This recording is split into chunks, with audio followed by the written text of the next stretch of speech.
In Texas, an open field becomes a killer's makeshift burial ground. To find their suspect, investigators must first identify the victims from the tattered bones. A teenager looking for stray golf balls stumbles upon buried human remains. Scientists try to reconstruct the victim's face to help solve the mystery. A movie director goes missing in California.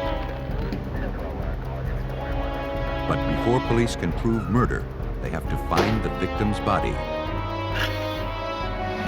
Some killers choose to lay their victims to rest unceremoniously.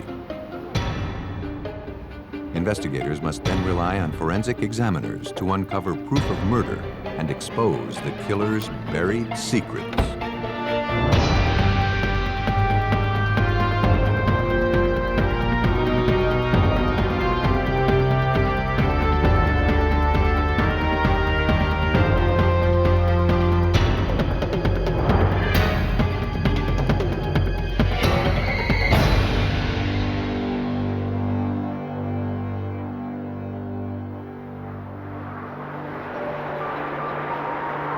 In July of 1994, the city of Austin, Texas was in the midst of a brutal summer heat. 20 miles outside of the city, in the small community of Round Rock, an off-duty officer spotted an abandoned vehicle parked off the main road. The officer ran the tag number and learned the car was registered to a woman named Sandra Dumont. But there was no sign of the owner. After noticing that one of the tires was flat, the officer decided to continue on, convinced the woman would eventually return for the disabled vehicle. A few weeks later, the same officer came across Sandra Dumont's name again. According to an article in the local paper, the young woman had been reported missing from her Austin home. The officer decided to return to the field where he had first come across Sandra's vehicle. The car had subsequently been towed. But the officer noticed a foul odor. He began searching the area.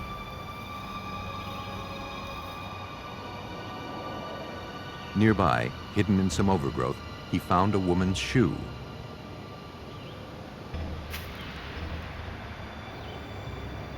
Then, a few feet away, the officer noticed an uneven sheet of plywood oddly placed in the middle of the pasture. When he lifted it up, he discovered the partial skeletal remains of a human body. The officer immediately called for assistance. Officers from the Round Rock Police Department responded to the scene. Police spread out and began scouring the field for any clues to tell them who this person was and how she had ended up here.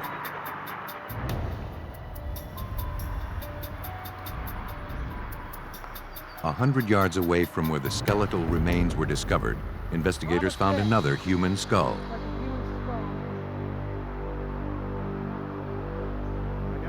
Police feared they had stumbled upon a killer's makeshift cemetery. The team expanded their search of the field to cover the entire 110 acres. More bones were found scattered around the area. Police recovered several items of women's clothing. The garments appeared to have been cut with a sharp instrument. Police also collected a few menthol cigarette butts found near the remains.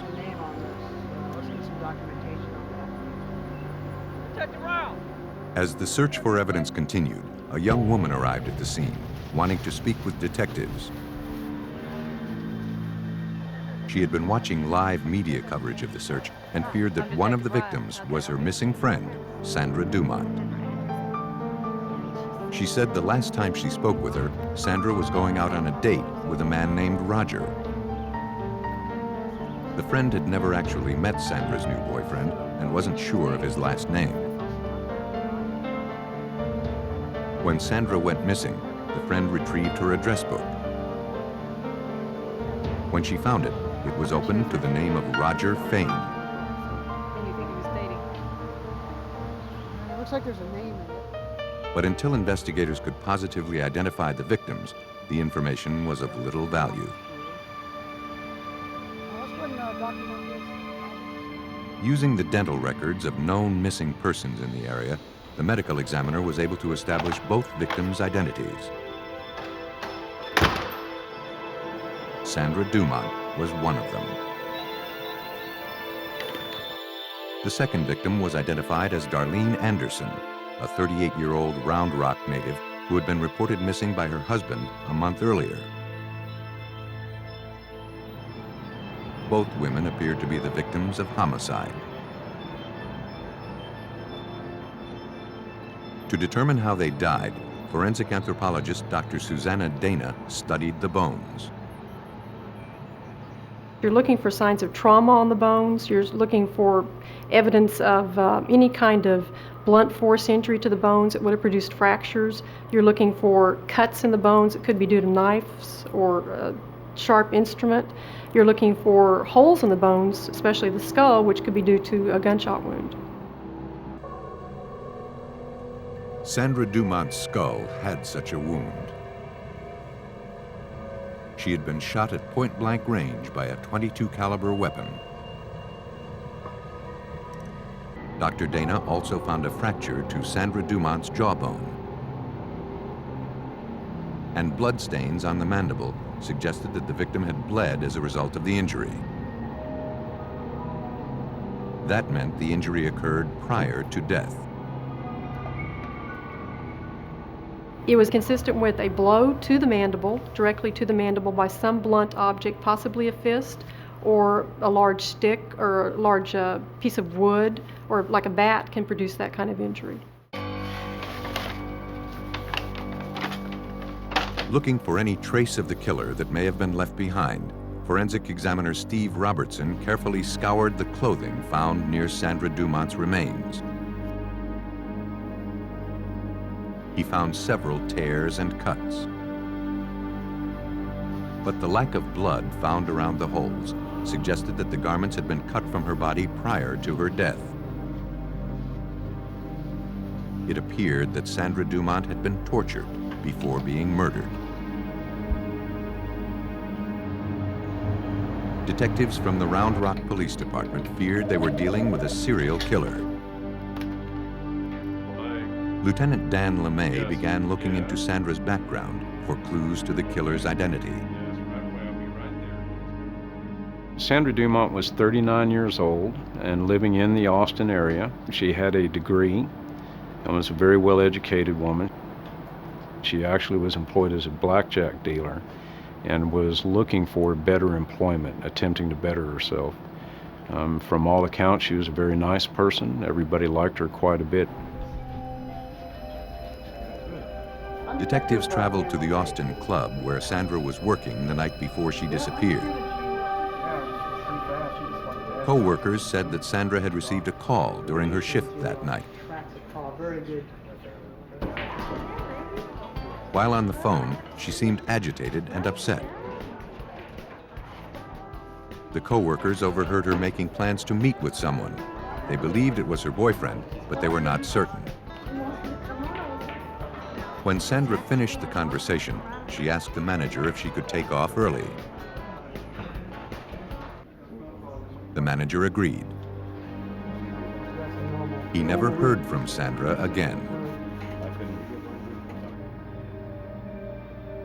Police turned their attention to the name found in Sandra's address book.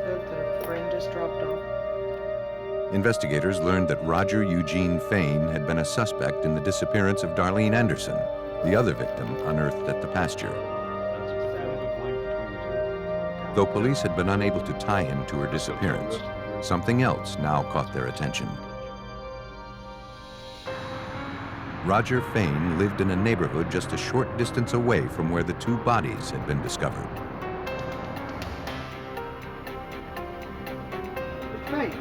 Police went to question the 41-year-old handyman. I might ask you a couple questions, please. Sure.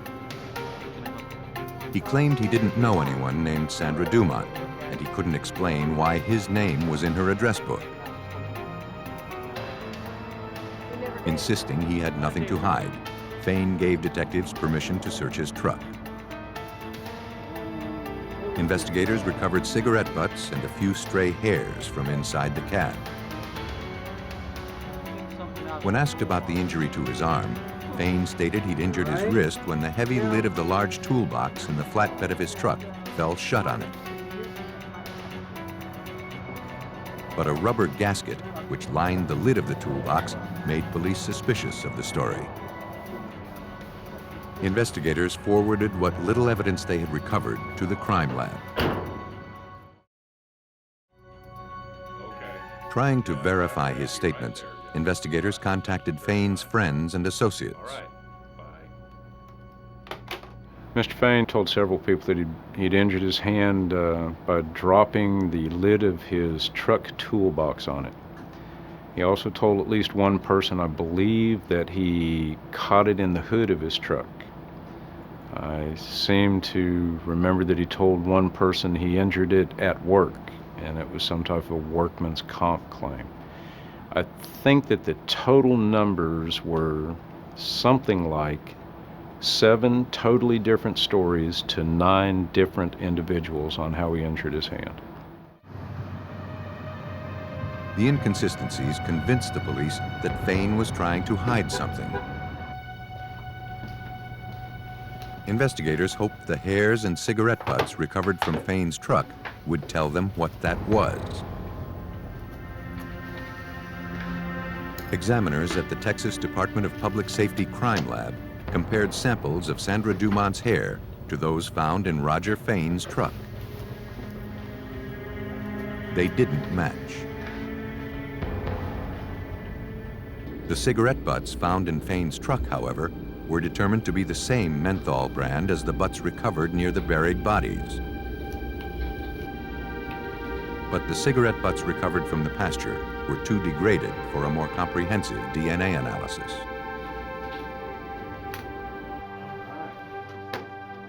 Investigators turned their attention to the injury on Fain's wrist, believing that was somehow the key to exposing his guilt. At a local hospital, they tracked down the suspect's x-rays. But it's colored like a track. Police learned he was treated for the break the day after Sandra Dumont disappeared.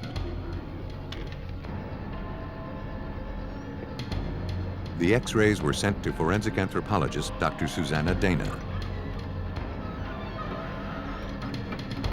After reviewing the evidence, Dr. Dana concluded that the fracture was consistent with what is called a boxer's break, an injury that results from pressure on the bone resulting from punching a hard object. Recalling that Sandra Dumont's jaw had been fractured, Dr. Dana looked to see if Fain's injury could have resulted from punching the victim.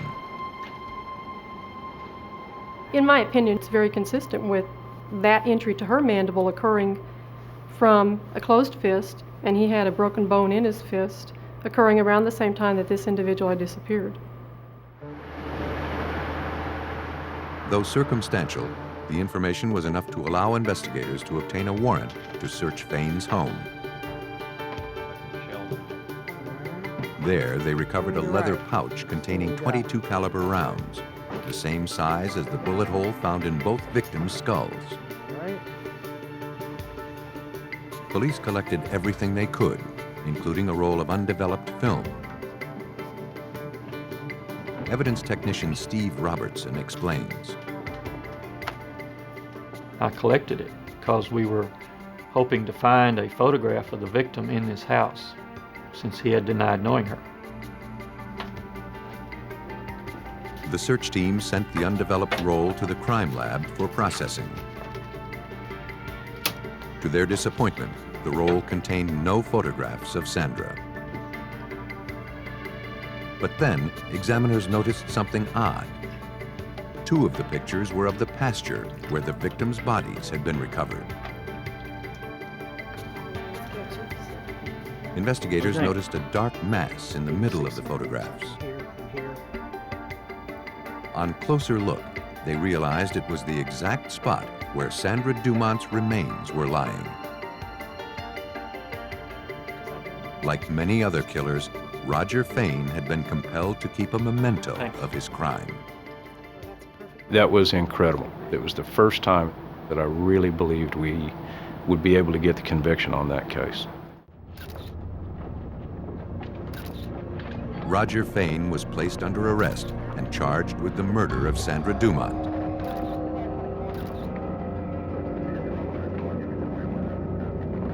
Despite the overwhelming amount of evidence against him, he continued to maintain his innocence.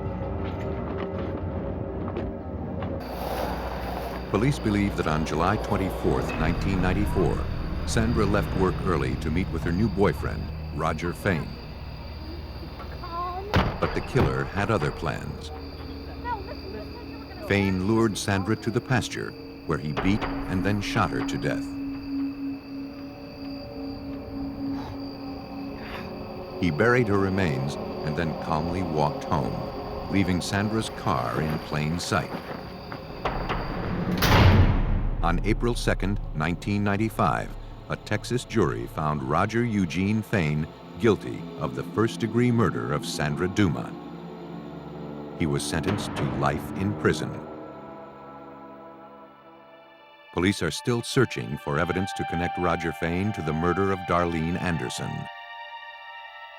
We'd like to ask that if anyone knows anything about that murder, that they contact us and they contact the Round Rock Police Department and pass that information on.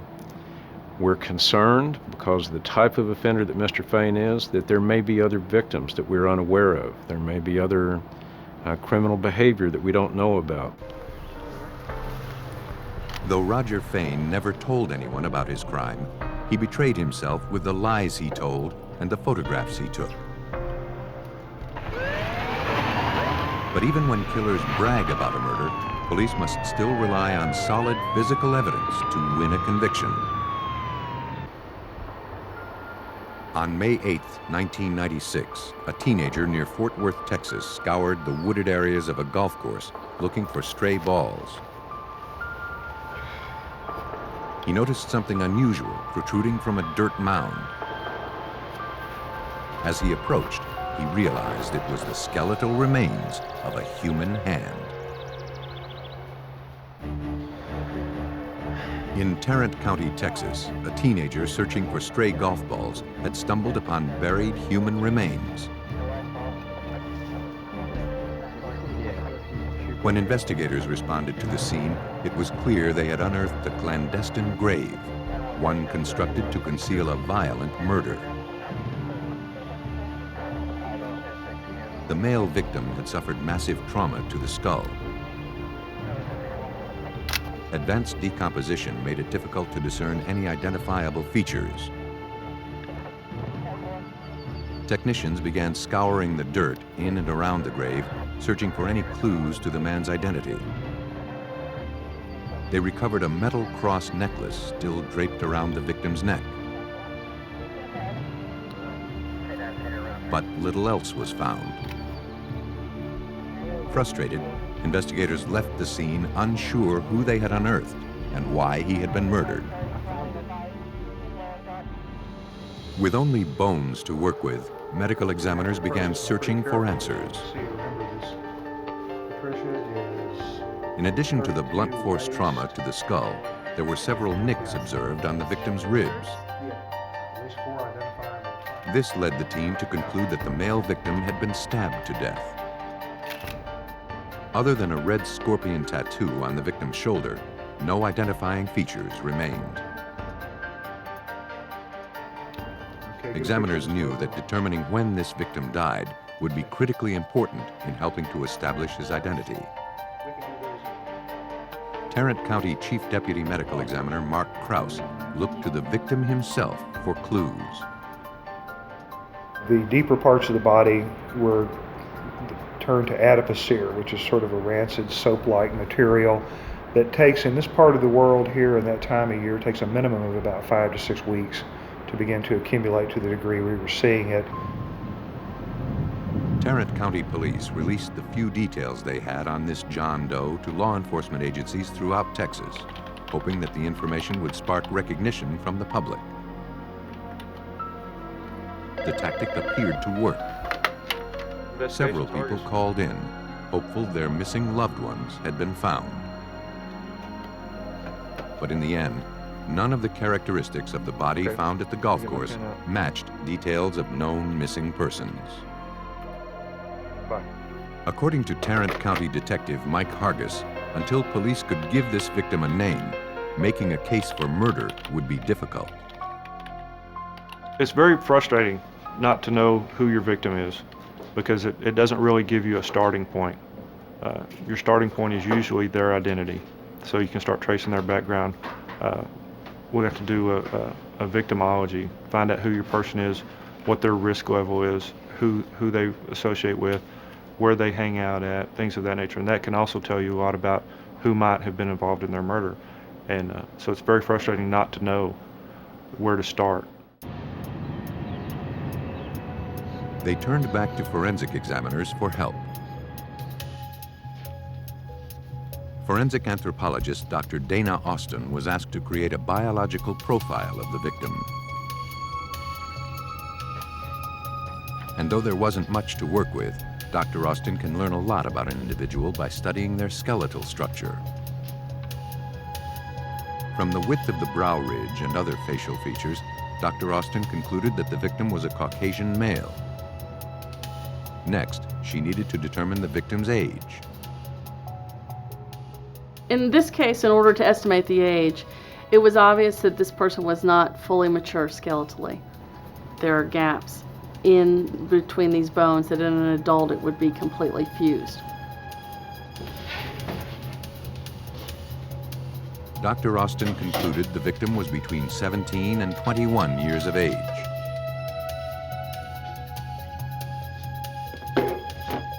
To bring this victim to life, Dr. Austin next attached tissue depth markers to 21 different points on the skull.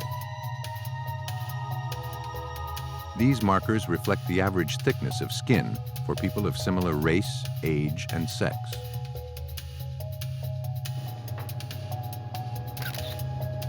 After the skull was photographed from various positions, a forensic artist was brought in to create the contours of the victim's face. From that, a composite sketch was developed and then forwarded to Tarrant County investigators. Police released the sketch through the media. But again, nobody was able to identify John Doe number 87. Years passed without a break in the case. Chances that the mystery victim would ever find justice dwindled, and detectives began to believe that his killer may never be found. For 3 years, police in Tarrant County, Texas, struggled to solve the murder of a young man whose skeletal remains were found buried in a shallow grave.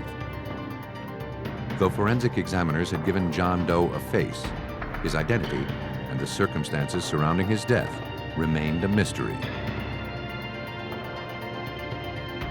Then, on December 3rd, 1999, police finally got a break.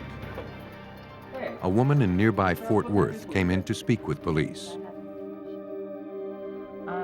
She believed she knew the identity of the man found buried in nearby Tarrant County years earlier.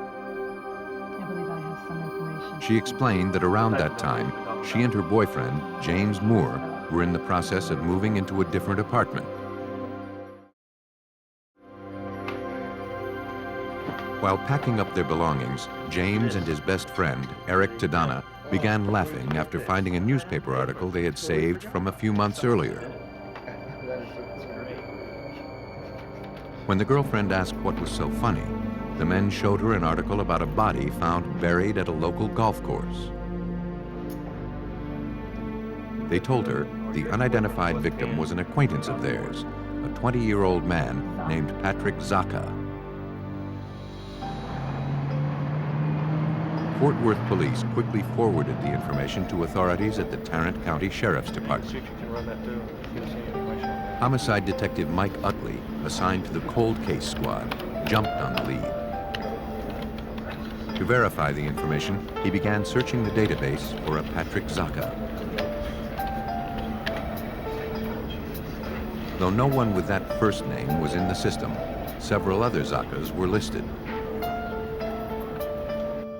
One, a man named David Zaka, turned out to be Patrick's father. Detectives believed they were closing in on John Doe number 87's identity. 10-4, I'll be en route to that father's location. To find out, investigators drove to nearby Parker County to interview David Zaka about his son. Detective Mike Utley. Once we located Patrick Zaka's father, we met with him at his home. And he described the Patrick Zaka that we thought we had as his son. It was indeed his son. He positively identified him. What did he have to say? Mr. Zaka explained that the relationship with his son had been a troubled one, When was the last time you saw Patrick? and he feared it had been irreparably damaged 3 years earlier. I'm totally sick of you. They had a bringing that bitter up every argument time over you have Patrick's this- irresponsible behavior. Yeah, man. All right, I'm out of here.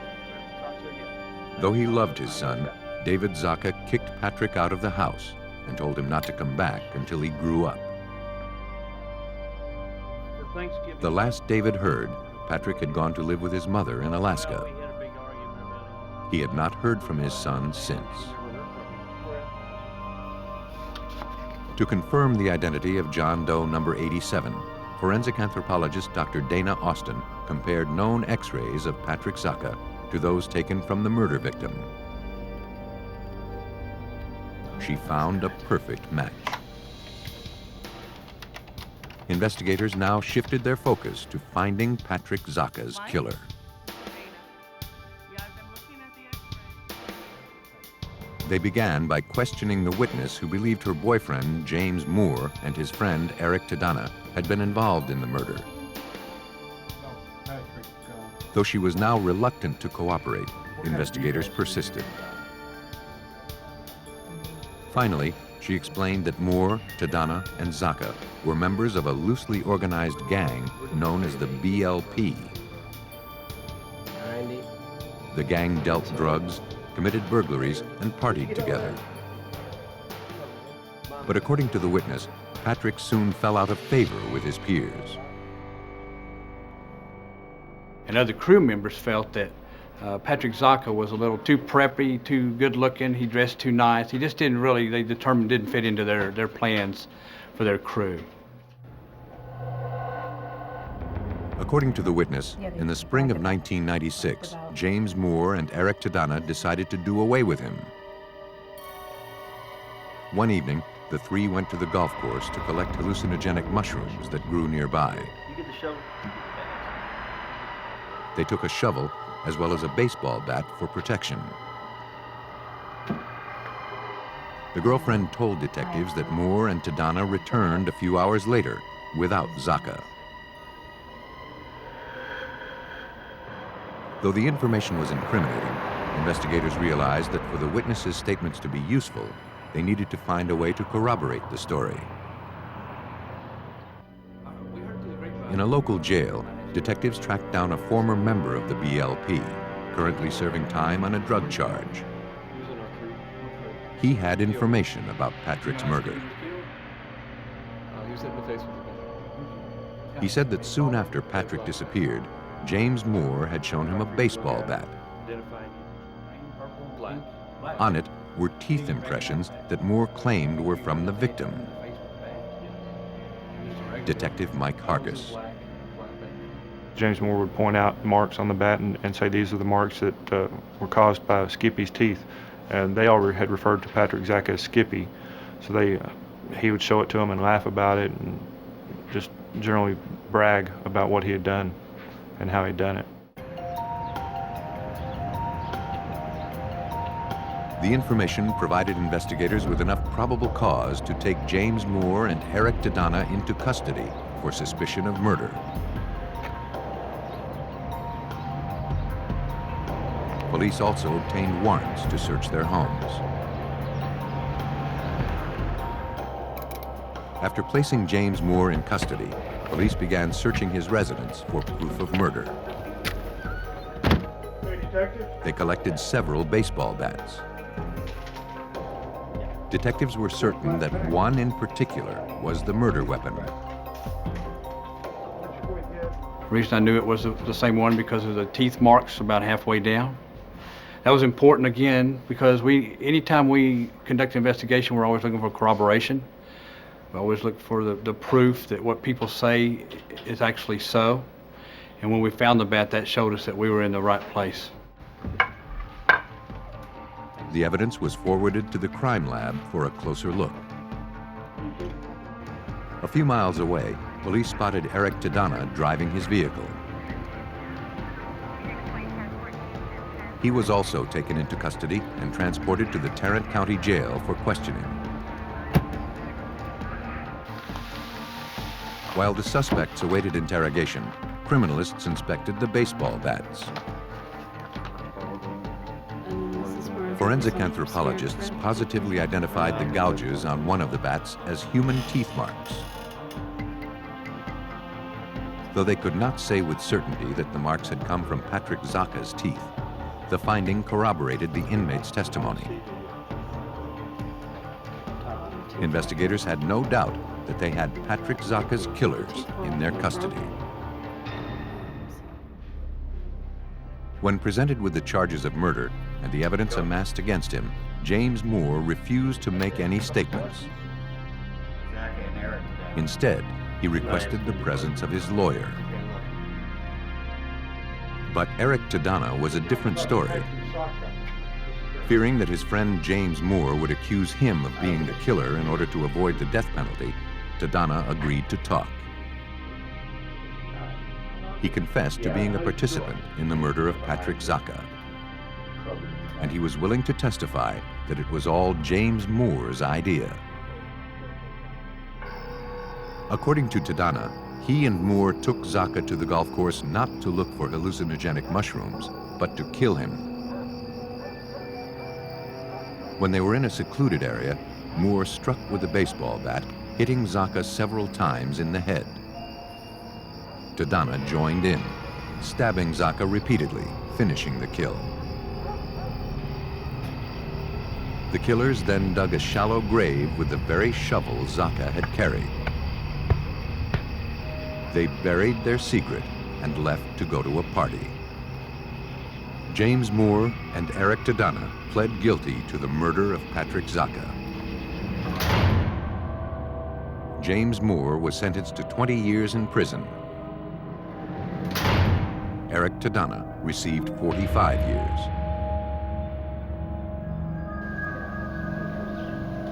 Moore and Tadana's crime had been discovered because they buried their victim in a shallow grave. In California, a more ambitious killer tried to permanently entomb his secret in concrete. On July 26, 1995, Ken Adamson entered the Indio, California Police Department to report his brother, Al Adamson, missing. He described his 66-year-old brother as an intelligent man. As a director of low-budget horror films dating back to the 1960s, Al Adamson enjoyed a cult celebrity status. After making movies for nearly 30 years, his career was starting to make a comeback. Home video releases of his earlier movies had sparked a new generation of fans worldwide. Moore Cemetery is a cold. As a result, he was now able to continue his passion for independent filmmaking. In color, rated PG. Detectives learned that Ken last spoke to his brother by telephone 6 weeks earlier. Al was having his house renovated, and he had discovered that the construction foreman, a man named Fred Fulford, had made over $4,000 in unnecessary purchases on his credit card.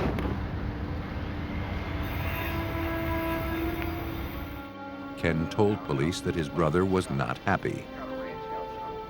Indio detective Jack Anderson. Mr. Adamson had planned to confront the person, Mr. Fred Fulford, the following day. And The brother was concerned for his welfare. He was not sure if there would be any violence involved, and he didn't really know this Fred Fulford very well. Ken told the detective that he traveled to Indio the following day to check up on his brother. When he arrived, Fred Fulford answered the door. Al, he said, had just left.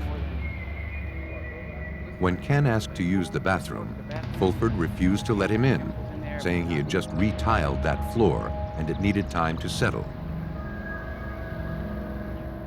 Ken returned home and hadn't heard from his brother since.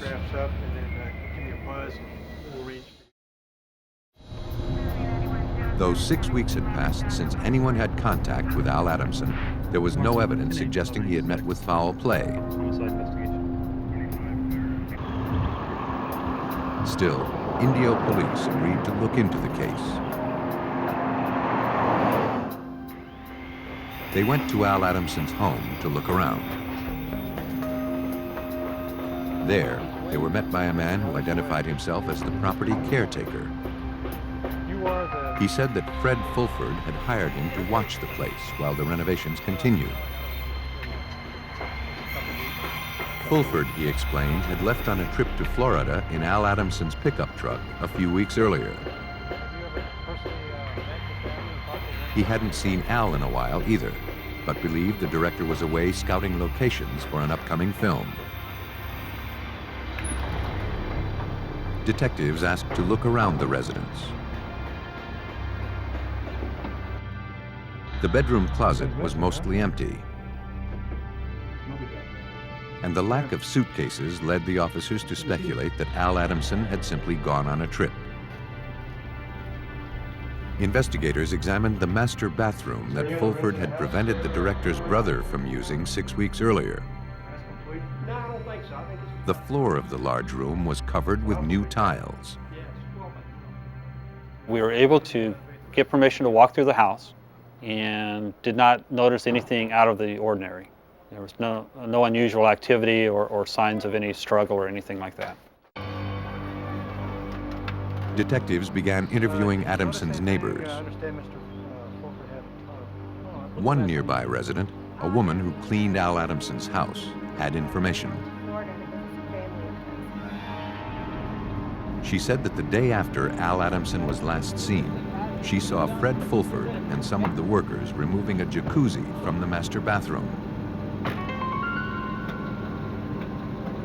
She watched as they loaded it into a truck and carted it away. The following day, she noticed a cement truck parked in front of the residence. This was odd, she said, because the jacuzzi was one of Al Adamson's most prized possessions. Mr. Adamson had really enjoyed this jacuzzi inside the residence, and he would use it almost on a year-round basis. Even though there was another one next to the pool outside, for some reason he seemed to prefer the indoor one. And this raised a lot of suspicions about why it would be taken out if, in fact, he did enjoy it that much. Only Al Adamson and Fred Fulford knew the answers, and neither of them could be located. Weeks passed without a break in the investigation. Police were beginning to suspect that Al Adamson had not gone missing on purpose. But without a body, they had no way to prove that a crime had been committed.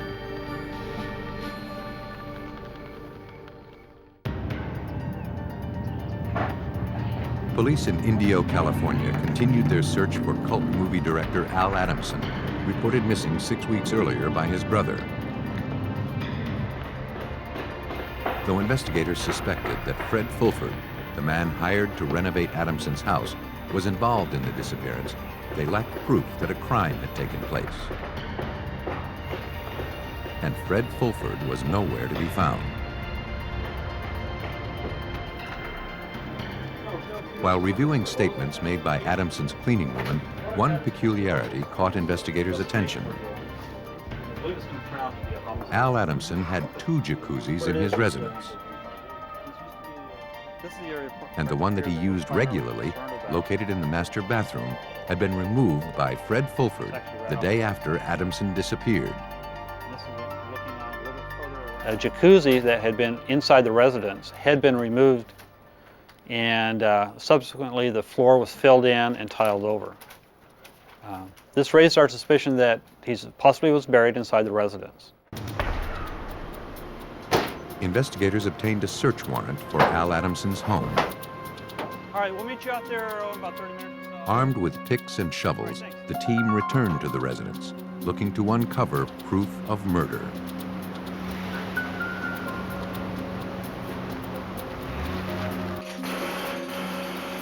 They focused their efforts on the newly tiled bathroom floor. As we were doing the excavation, we were stirring up a lot of dust and dirt, and there was about 10 of us crammed in this little 12-foot square room, along with our excavation equipment. Very miserable. Normal foundations range from 4 to 6 inches in depth. Detectives found several feet of cement where the jacuzzi used to be. A layer of building material sat under that. By 8:30 the next morning, the team had been digging for 18 hours. 42 inches below the floor, they broke through a layer of dirt onto something soft.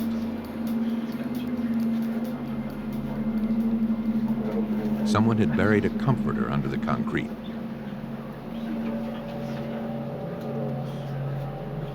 Wrapped inside, police found badly decomposed human remains. As we removed the body from the excavation hole, we were able to determine that it was a male, probably in his mid-50s to 60, but we were not able to positively say that it was Mr. Adamson. The remains were transported to the Riverside County Coroner's Office. Investigators needed to determine who they had found and how he had died before starting a homicide investigation. Examiners quickly noticed that the skull had suffered repeated massive blunt force trauma. This victim had been beaten to death. Here, I wanted to show you this. Deputy Coroner Paul Trujillo performed the autopsy. Injuries were circular defects of approximately 1 3/4 inches of irregular edges, which would be consistent with being struck with something similar to this. Not necessarily this particular instrument, but something of this nature. The body's state of decay put the time of death between 6 weeks and 2 months earlier. This matched the time frame during which Adamson disappeared. But investigators needed a positive identification.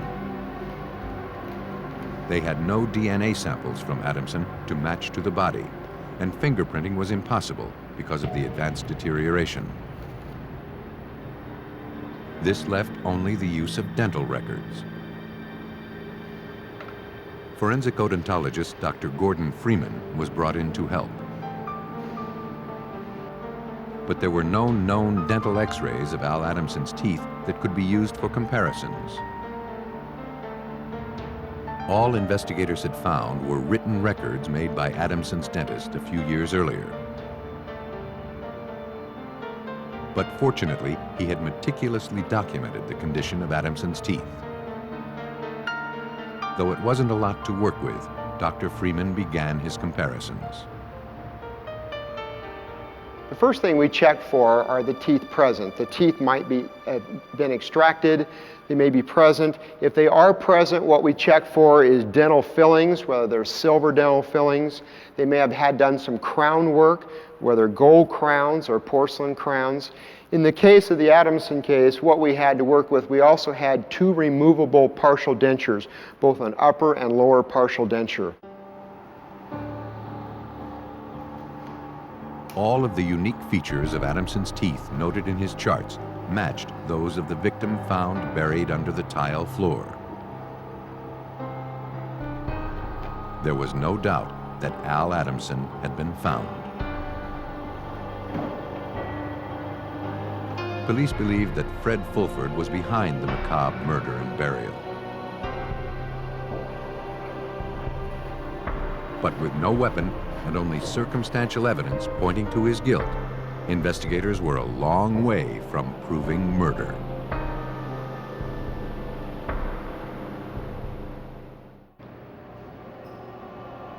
Human remains found buried beneath several feet of concrete in an Indio, California home were positively identified as missing film director Al Adamson. The 66-year-old had been murdered, and police believed that Fred Fulford, the man hired to do renovations at the director's home, was responsible. But with no physical evidence linking Fulford to the homicide, police struggled to make their case. Investigators contacted the owner of the concrete company, who had delivered cement to Adamson's home a few days after he disappeared. He positively identified a picture of Fred Fulford as the man who accepted the load. And he said Fulford paid with a check pre-signed by Al Adamson. He never saw Adamson himself. The man explained that Fulford had ordered a full 4 yards of concrete to fill in a hole left by a jacuzzi that had been recently removed.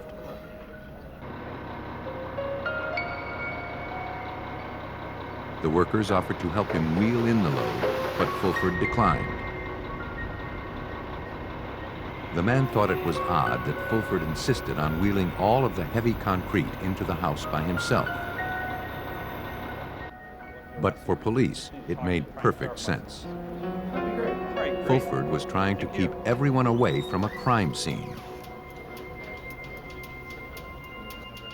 Though circumstantial, police believed that all of the evidence pointed to Fred Fulford as the killer. To find him, they tracked recent activity on the murder victim's credit card.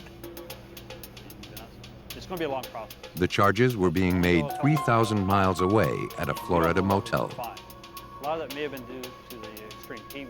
A warrant was issued for the construction foreman's arrest. But so far we've been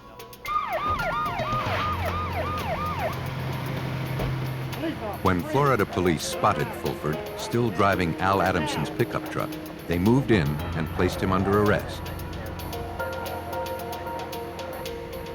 Though he was dressed in the victim's clothes, he denied any knowledge of the murder.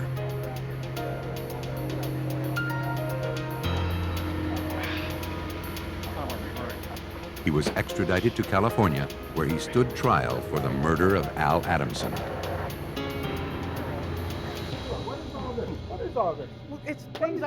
Police theorized that when Al Adamson confronted Fred Fulford over the excessive credit card purchases and threatened him with legal action, the contractor became enraged.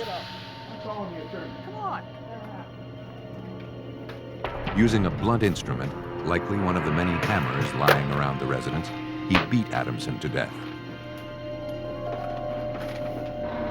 To conceal his crime, he removed the jacuzzi from the master bathroom and buried his victim in its place. He filled in the grave with concrete, retiled the floor, and then left town, believing the eccentric director would not be missed. On March 3rd, 2000, Fred Fulford was sentenced to 25 years to life for first-degree murder. To cover their tracks, some killers choose to bury their victims in unmarked graves.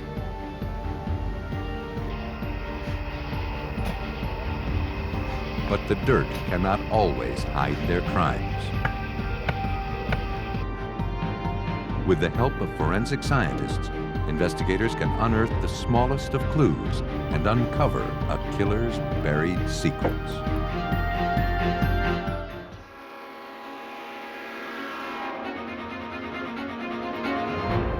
In Florida, a young woman is hit by a train. But what looks like a suicide might be a killer covering his tracks.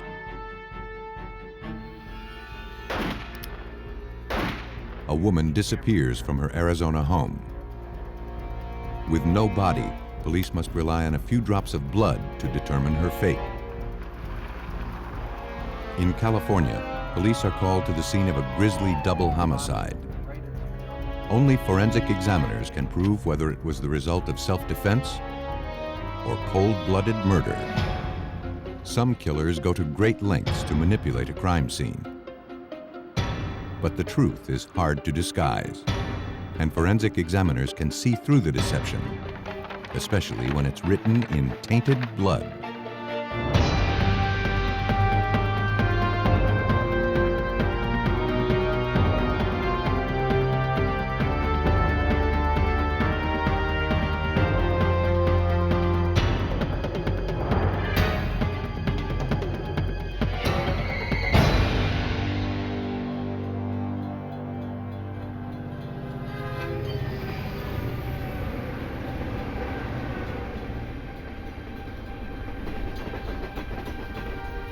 Around 4 a.m. on December 5, 1993, a freight train was passing through the small community of Crestview, Florida.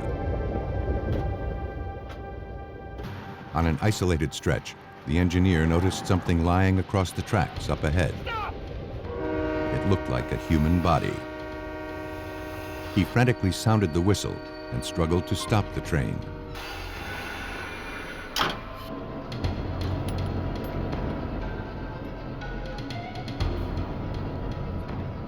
Underneath the 120-ton train, he discovered the lifeless body of a woman. The engineer quickly radioed in for help. Within minutes, police and emergency personnel from the Crestview Police Department were dispatched to the scene. The young female victim had suffered massive head and chest wounds. She was partially covered by a black trench coat that was stained with blood. Police began searching for any form of identification to tell them who this woman was. They found nothing. Blood found pooled on the tracks and on some rocks just feet away from where the victim came to rest suggested the impact point. A few hairs and tiny drops of blood were found at the front of the train. But investigators found no blood smears on the tracks leading up to the victim's body. When questioned, the engineer told police that as he worked to stop the train, he believed that he made eye contact with the woman lying on the tracks. She never even flinched as the train approached. She just seemed to be staring at him. Before leaving the scene, evidence technicians photographed the area.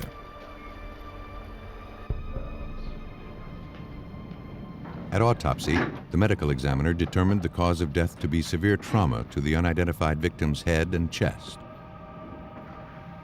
She had suffered multiple skull fractures and a broken rib. To the medical examiner, all of the injuries were consistent with having been caused by the train. With no obvious signs of foul play noted during autopsy, investigators began looking for other explanations behind the tragedy. For Chief Maxie Barrow, there seemed to be only one.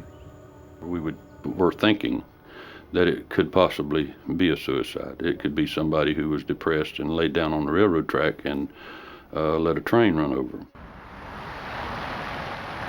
To confirm their suspicions, investigators first had to identify the young woman. Several local residents believed she was 24-year-old Sher Marrow, who lived with her husband less than a mile from the train tracks. Police went to the address. There, they were met by John Marrow, Sherry's husband, and the couple's roommate. Investigators showed the husband a photograph of the victim. John Marrow couldn't believe what he was seeing. The woman lying dead on the railroad tracks was his wife, Sherry. Morrow said that he and Sherry fought the night before. She believed he was flirting with another woman who was at a party at the couple's house. She became enraged. John followed her outside, determined to convince her that she was mistaken. They walked up the street to a payphone. She was cold, so John gave her his trench coat. Despite his efforts, Sherry remained angry and seemed depressed. John returned home, believing the best thing he could do would be to leave her alone. He thought that Sherry called a friend to come pick her up.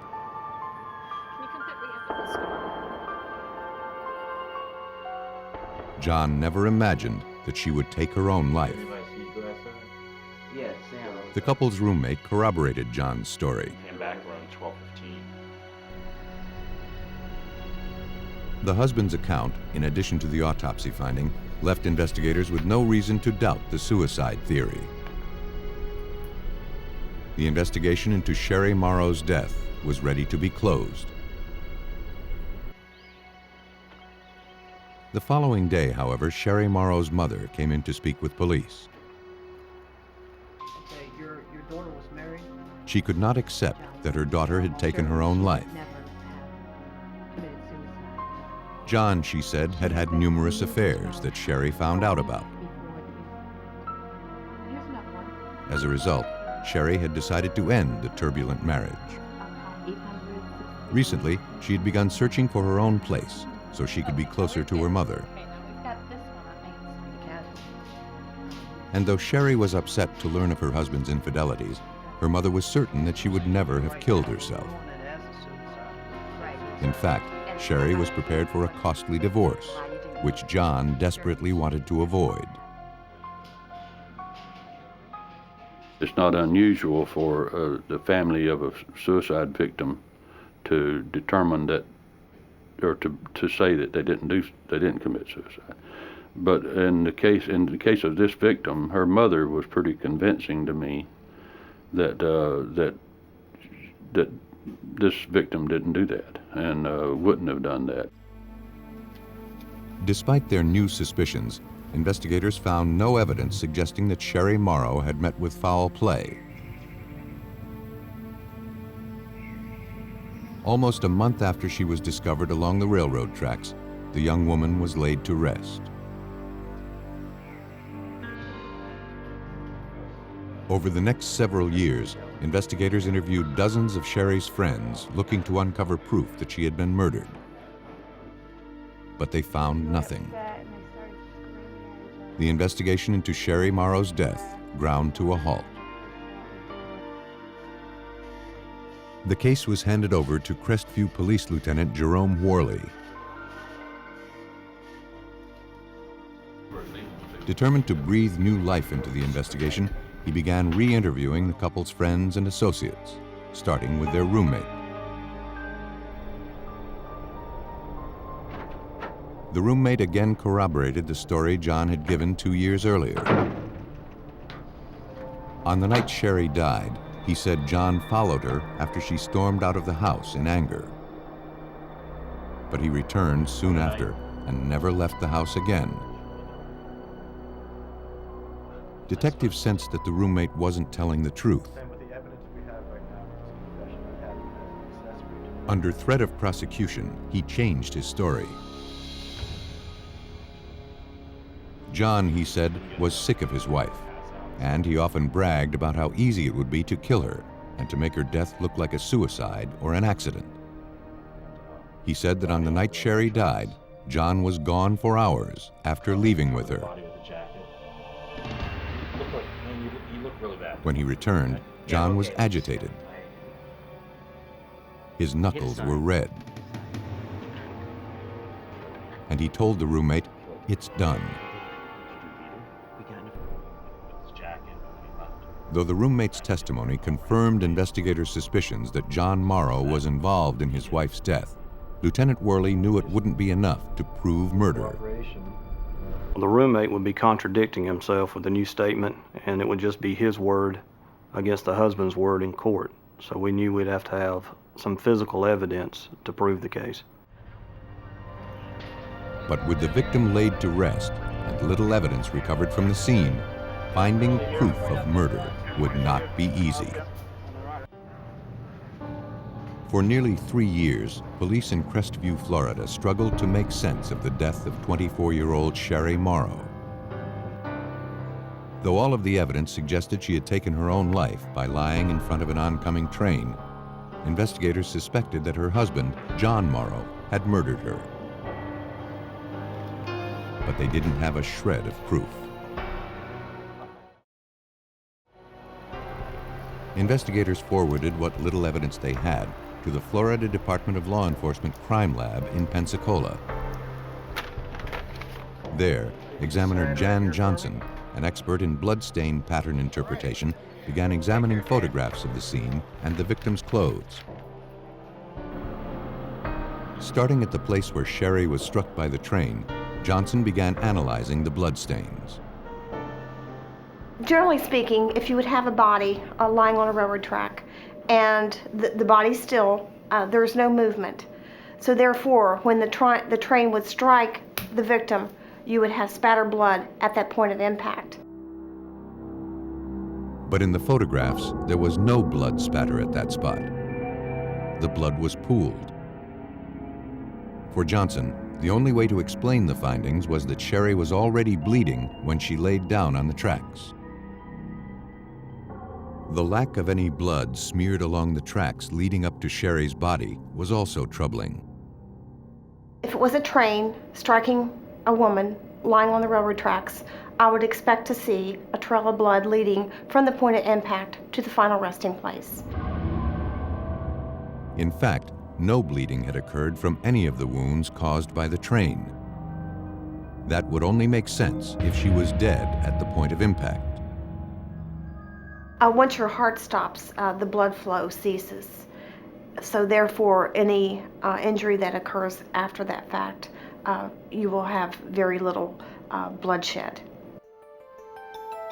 But if the train hadn't killed her, the question remained, what had? To find out, Johnson began analyzing the bloodstains found on the victim's clothes. She found blood spatter on the victim's t-shirt that didn't correspond to any of the head injuries noted in the original autopsy report. The size and the location of the spatter on the t-shirt was consistent with a specific type of injury. If I had not known this was a train case and just received the clothing solely alone in the laboratory, I would have clearly thought someone had been beaten just by looking at the clothing, because again we've got the spatter pattern on the t-shirt, and this would be consistent with someone being beaten, stabbed, something of that nature. Johnson passed on her findings to Crestview Police. The forensic analysis convinced detectives that Sher Marrow had been murdered. To take this case before a jury, however, they needed to find the fatal injuries that had somehow gone unnoticed years earlier. 3 years after she was laid to rest, Sher's remains were exhumed and forwarded to the medical examiner for a second autopsy. A new medical examiner began looking for evidence of homicide. On the back of the victim's skull, he found injuries consistent with blunt force trauma. And the wounds were not consistent with any of the injuries caused by the train. Any particular wound? Medical examiner Dr. Michael Birkland next reviewed the original autopsy photos looking for any other abnormalities. He noticed strange bruising on the victim's neck that had not been noted in the original autopsy reports. X-rays revealed the presence of a broken hyoid, a bone in the neck located at the base of the tongue. Dr. Birkland didn't believe that the train could have caused the injury. It would be extremely unlikely that the train could have struck her in such a way to fracture the hyoid and leave the jaw intact, because it is such a protected structure up high in the neck, back behind the jawbone. The most reasonable explanation for the broken hyoid was that Sher Marrow had been strangled. The blunt force trauma injuries found on the skull and the broken hyoid bone gave investigators the evidence they needed to prove that Sher Marrow had been the victim of a homicide. And though investigators suspected that her husband, John Morrow, had committed the murder, they needed to find a way to link him to the crime scene. Walking in between the tracks was this couple. Though several years had gone by, police tracked down all of the railroad engineers who had passed through the area on the night Sher was murdered. One immediately recognized photographs of John and Sher Marrow. The couple, he said, were walking dangerously close to the tracks. They appeared to be having a bitter argument and seemed oblivious to his warnings. The engineer specifically remembered that the man, identified as John Morrow, had been wearing a black trench coat. On April 29, 1997, John Morrow was placed under arrest and charged with first-degree murder. Though he maintained his innocence, police believe that when Sher decided to end the marriage, the stress of a divorce was too much for him to bear. Yeah, I want a liar. If you decide to answer questions now. As the couple argued while walking along the railroad tracks, John grabbed a blunt instrument and struck Sher in the back of the head. But when she failed to lose consciousness, he finished the job by beating and then strangling her, breaking her hyoid bone in the process. Then he laid her bleeding body on the tracks and covered her with the blood-spattered trench coat. Sher likely died within a few minutes. A jury convicted John Morrow of murder and sentenced him to life in prison without parole. John Morrow tried to deceive investigators by disguising his victim's cause of death.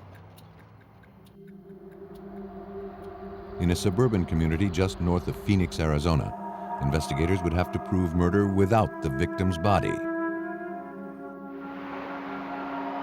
On the evening of June 4th, 1989, Maricopa County Sheriff's deputies were called to the home of Earl and Ruby Morris.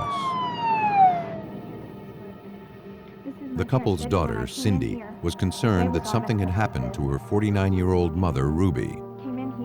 The two had made plans to meet that day, but Ruby failed to show up. When Cindy stopped by to check on her, she found her parents' bedroom was unusually messy. This is all wrong. And as soon as I saw that, And she noticed that their .22 caliber handgun was missing. Do your mom or dad do any kind of recreational shooting? She said that her father, Earl, was currently in Los Angeles, California, but he would be back early the next day. But by the following morning, neither Ruby nor her husband, Earl, had returned home. Maricopa County Sheriff's Lieutenant Lee Luganbuehl was asked to look into the case. After reviewing the daughter's statements, he agreed to open a missing persons investigation. Well, the daughter, Cindy, is supposed to meet her for lunch that day, and she never showed up. And this is kind of unusual for Mom. Mom was a very prompt person, would always meet her appointments, and she was very neat around the house also. So there were some things that were out of place at the house that was just not like Ruby. Later that afternoon, the detective returned to the Morris residence to interview family members. When asked about her mother and father's relationship, Cindy told police that her parents' 30-year marriage had turned ugly in recent months. What is this, Earl? Earl had been caught having an affair. Business trip to Los Angeles. Upset and angry, Ruby began threatening to end the marriage and vowed to financially ruin her husband. Earl, a successful 49-year-old accountant, promised her that would never happen. But Cindy couldn't imagine that her father was capable of physical violence. As the questioning continued, Earl Morris returned from his trip.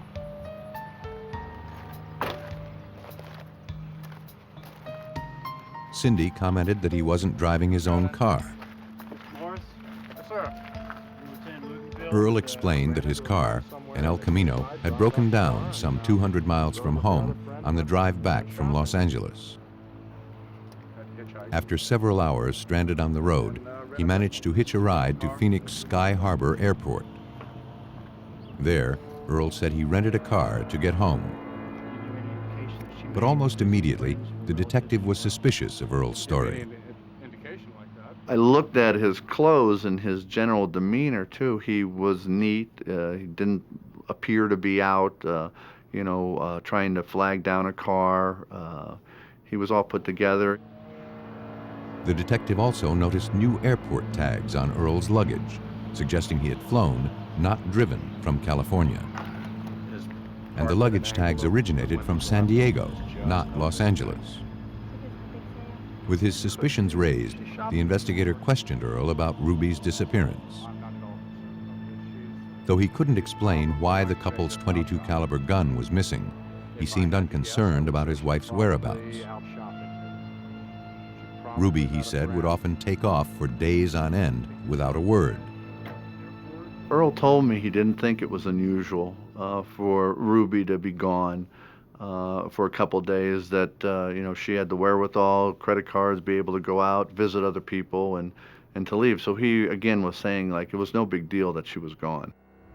10-4. Investigators felt differently. Looking to corroborate Earl's story, they began searching the interstates for his broken-down El Camino. But hours of driving turned up no signs of the vehicle, and there were no records of it having been towed. An APB was issued for the car. A short while later, Earl Morris's El Camino was located. It was found nearly 400 miles away, parked near the San Diego airport. San Diego authorities impounded the vehicle and arranged for it to be transported back to Arizona. All right, thanks. Bye. For investigators, it was now clear that Earl Morris's story was a lie. To find out what he was hiding, they obtained a search warrant.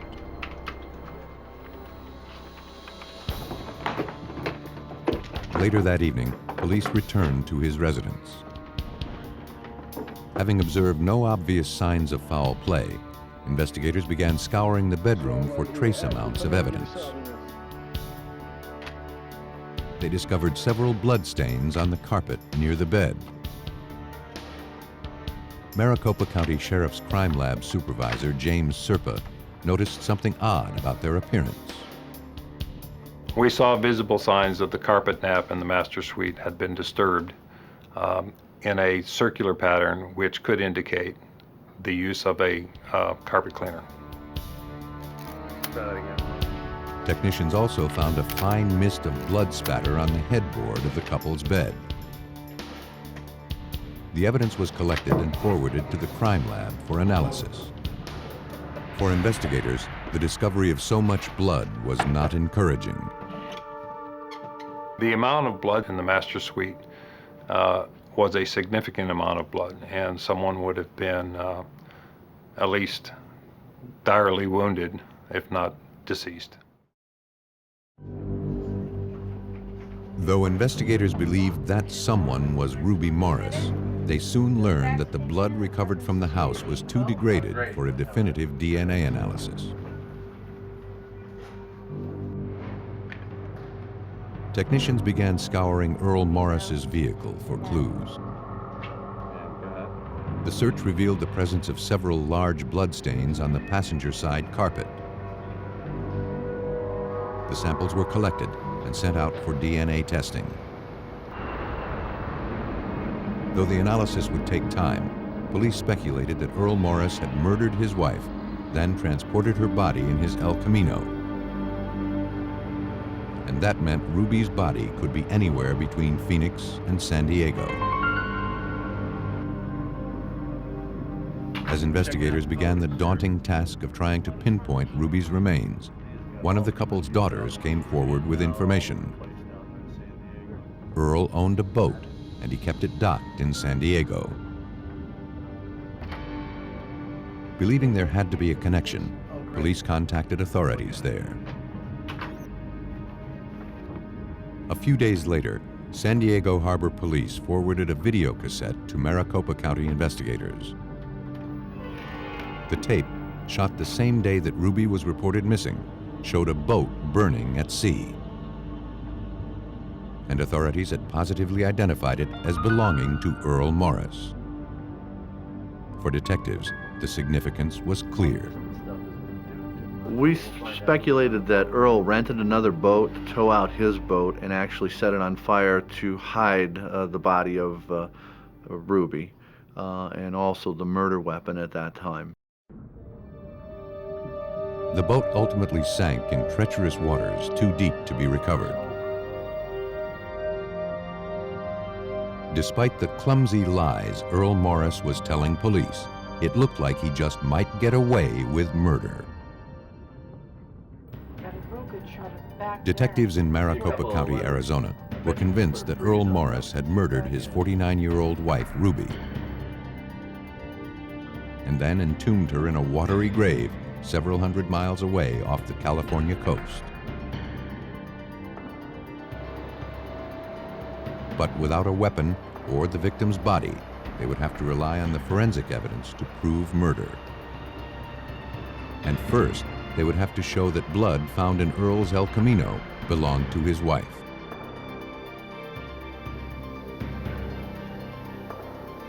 With no known samples from Ruby to compare to the evidence, examiners turned to a process called reverse paternity typing, which isolates strands of DNA that pass unchanged from mother to child.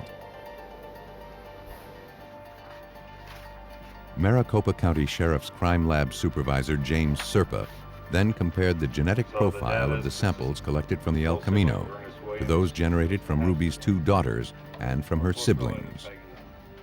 The blood stain on the carpet of the El Camino was the mother of Ruby's children and the sibling of Ruby's brother and sister. Though their case was largely circumstantial, investigators arrested Earl Morris and charged him with murder.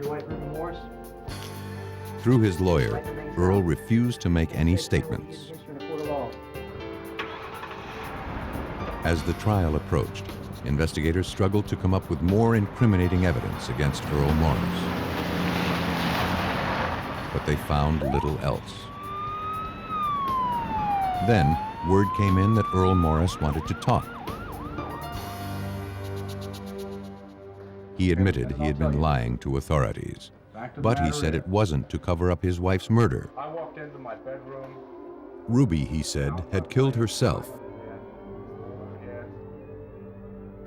Earl said that in the early morning hours of June 4th, he entered the master bedroom and found Ruby dead, clutching the couple's .22 caliber pistol in her hand. Blood was everywhere. Wanting to spare the family the embarrassment of the suicide, he cleaned up the room and drove her body to San Diego, where he then disposed of the remains. He thought it would be easier for the family to accept that Ruby had decided to just up and leave. Though the account sounded ridiculous to police, they realized that Earl's suicide story had the potential to create reasonable doubt in the minds of jurors. Unless investigators could come up with hard evidence to prove otherwise, Earl Morris could be a free man. And without the ability to examine the victim's body, it would be difficult to disprove Earl's story. Lieutenant Commander Rod Englert, an expert in bloodstain pattern analysis, was brought in to assist in the investigation. Englert and Serpa began by re-examining the headboard collected from the couple's bedroom. When luminol was applied, Englert had no doubt that the blood spatter present, which appeared as fine mist, had resulted from a specific type of injury. Well, when there's crimes of violence, blood is categorized into three major categories. The low category, which is termed low velocity impact spatters, just drops of blood, smears of blood, transfer stains. The second category is from blunt trauma, which is termed medium velocity. And the third category, which we're dealing with in this particular case, is high velocity, which is a specific, easily identified pattern, which is atomization of blood, and that comes from gunshot. The location of the spatter on the headboard also allowed examiners to determine the position of the victim's head at the time she was shot. It was in this particular area, like right Ruby here. had been lying flat in a sleep-like position. So if that's the case, and if this is... Though the finding was suspicious, on its own it did not contradict Earl Morris's suicide story.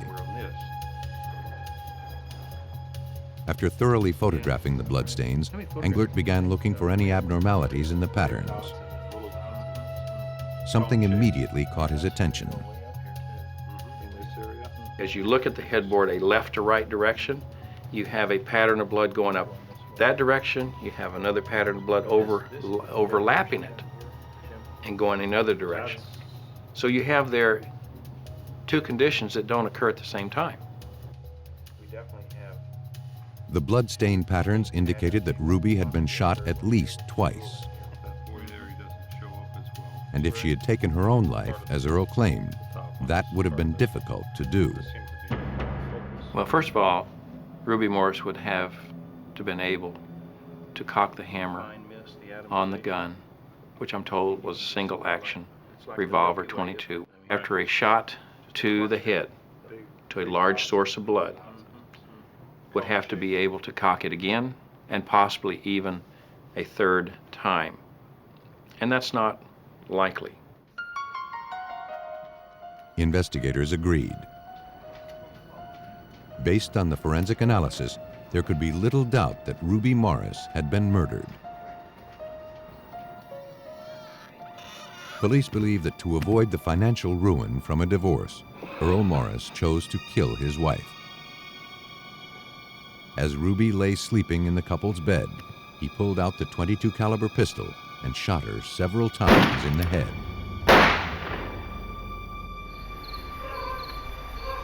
After cleaning up the crime scene, he loaded her bleeding body into his El Camino and drove several hundred miles away to San Diego. Once there, he loaded her body and likely the murder weapon onto his boat. He set the craft on fire, returned to shore, and began the process of covering up his crime. With the help of Rod Englert's blood spatter analysis, Earl Morris was convicted of first-degree murder and sentenced to life in prison. Earl Morris tried to explain his wife's death by creating a story about suicide. But sometimes murderers admit killing their victims. And the story they tell investigators is one of self-defense. Around 1:30 a.m. on October 18, 1984, the Sacramento County Sheriff's Department received a frantic 911 call. 24-year-old Brett Harris said that his mother, Barbara, had been murdered. His stepfather, Bob Giesler, was also dead. Distraught, Brett was threatening to take his own life. Sacramento County Sheriff's deputies raced to the scene. As they approached the house, they made a bizarre discovery. A man, identified as Brett Harris, was hiding in a tree. Check it out.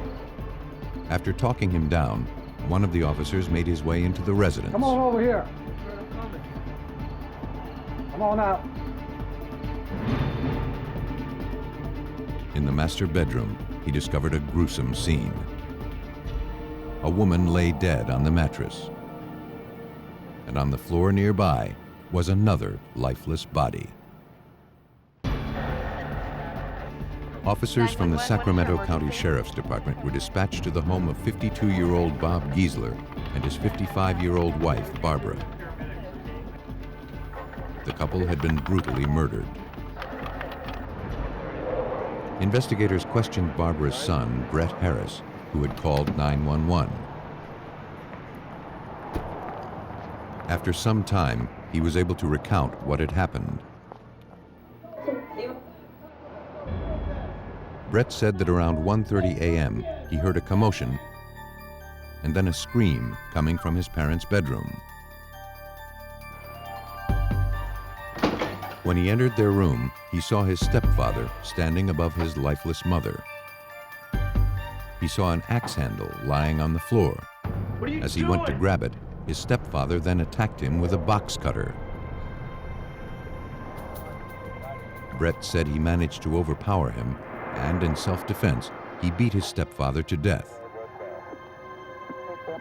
The young man was transported to the police station. Evidence technicians made their way into the bedroom.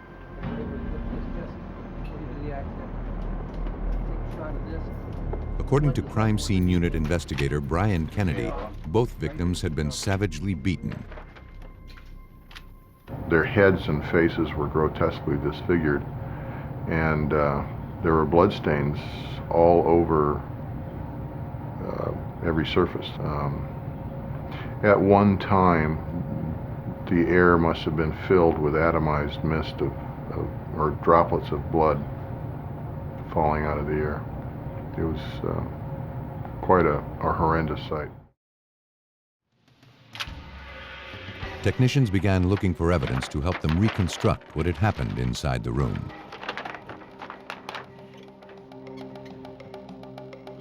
In addition to the axe handle, investigators also recovered a blood-stained box cutter found resting on Bob Giesler's chest. All of the bloodstain patterns were carefully photographed. As the search of the house continued, officers followed a trail of bloody shoe prints that led from the bedroom to the kitchen. The trail stopped in front of an opened utility drawer. Unsure what to make of the findings, officers created a visual record of the evidence. At the police station, investigators struggled to obtain coherent answers from Brett Harris. He was unresponsive to their questions and began rambling on about the devil and other things that made little sense. Officers photographed several superficial wounds on his body. Police also collected his blood-stained clothes. With so many unanswered questions, police hoped autopsies of the victims could tell them more. The medical examiner concluded that Bob and Barbara Giesler had both died from massive blunt force trauma to the skull. The beatings had been so savage that both the victims' arms had been broken while defending themselves during the assaults. Special Assistant Attorney General David Drewliner followed the investigation. For him, the autopsy findings were troubling. The viciousness with which the two individuals were killed, Harris's mother and his stepfather, was extremely similar. And so had the stepfather been the killer of his own wife, and then Harris been the killer of the stepfather, you wouldn't have expected necessarily it to have been in such an identical manner. Authorities couldn't ignore the possibility that one person had committed both murders. If Brett Harris was responsible for the vicious double homicide, investigators needed to find out what could have motivated such rage. They turned to family members for information. Brett's stepsister told detectives that her stepmother and father had always maintained a good relationship with Brett. Though Brett would sometimes find himself facing legal problems, his mother and stepfather would always look out for him, bailing him out of jail on a number of occasions. Brett's stepfather even employed him at his tool-making company in hopes that the young man would find himself.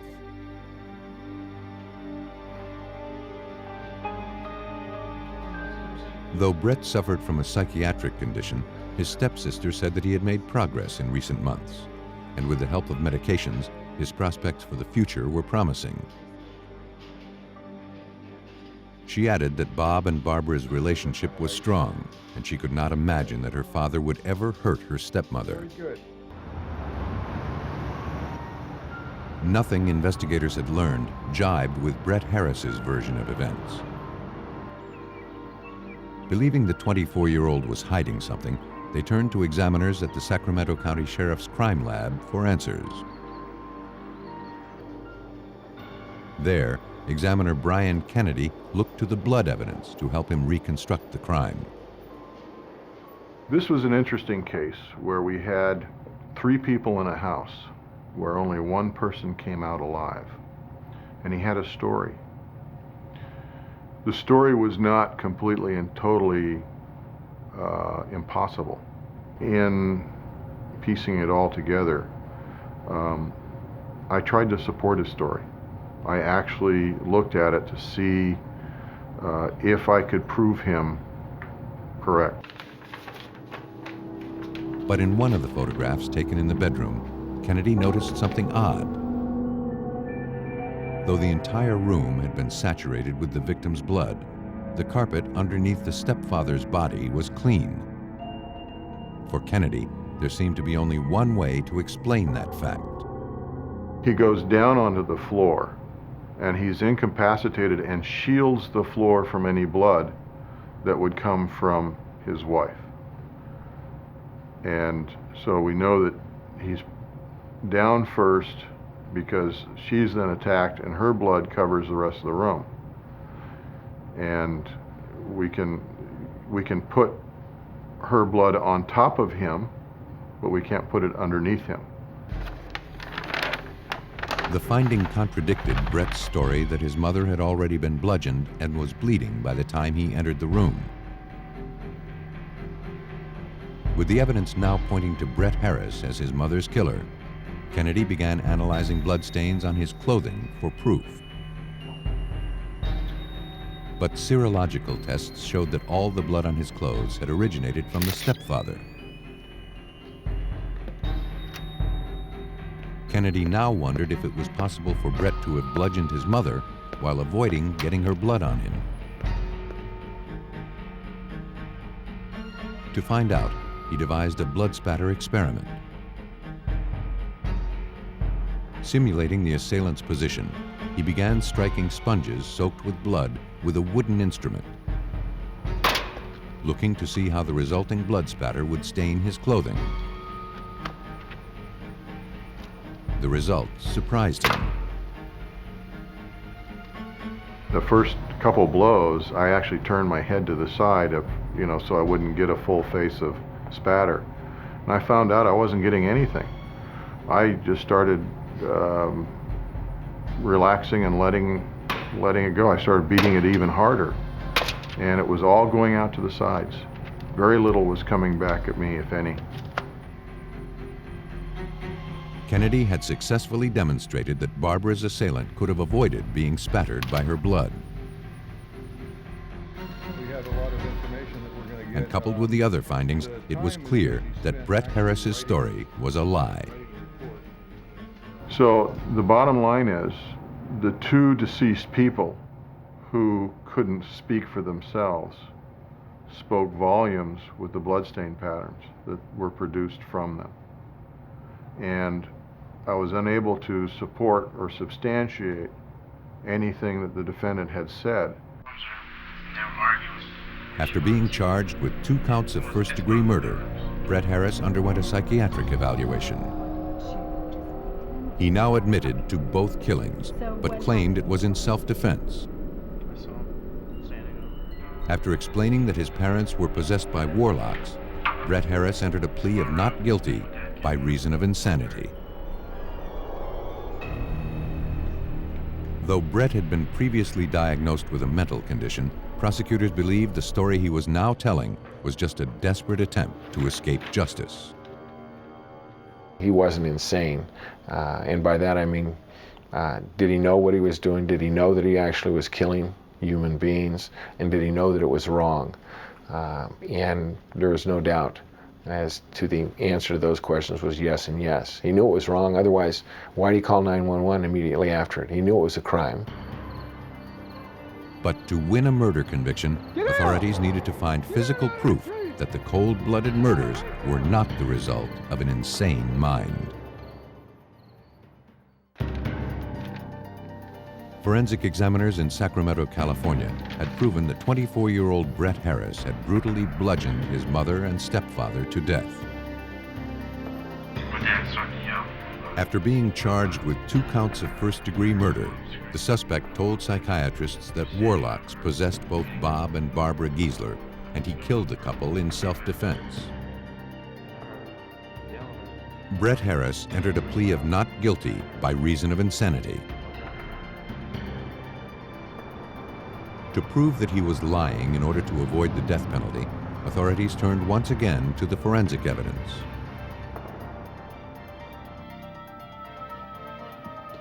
Examiner Brian Kennedy began looking at all the physical evidence recovered from the crime scene, looking for anything that could demonstrate that Brett Harris knew what he was doing at the time of the murders. He focused on the box cutter found on Bob Giesler's chest. After reviewing the autopsy reports, Kennedy believed it was unlikely that the box cutter could have been used as a weapon against Brett, as he had previously claimed. Both of our victims had broken arms. If you're defending yourself with your arms and you've got holding something and it's severe enough to break the arm, you're going to lose control of whatever's in your hand, most likely. I doubt seriously you can hang on to it. For somebody to have their arm broken and then place it on their chest is not likely. Believing that Brett Harris had staged the crime scene to throw investigators off his trail, Kennedy next looked for a way to explain the box cutter wounds found on his body.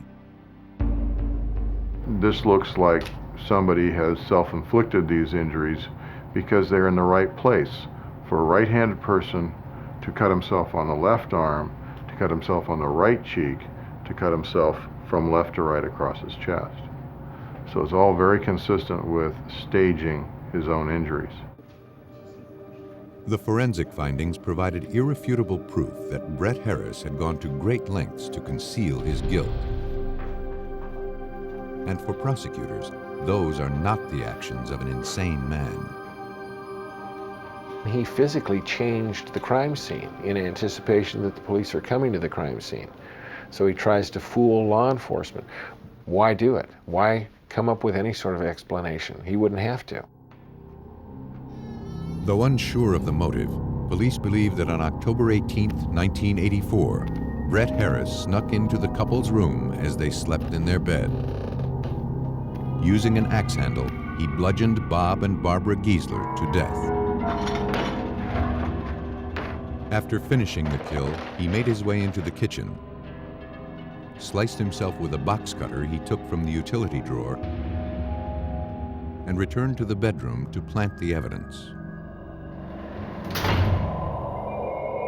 Confronted with the evidence, Brett Harris withdrew his insanity defense. He pled guilty to 1 count of first-degree murder and 1 count of second-degree murder. He was sentenced to 41 years to life. Killers skilled at the art of deception hope to confuse investigators by manipulating a crime scene. But forensic experts can find justice for victims of homicide by seeing through a murderer's lies, which are written in tainted blood.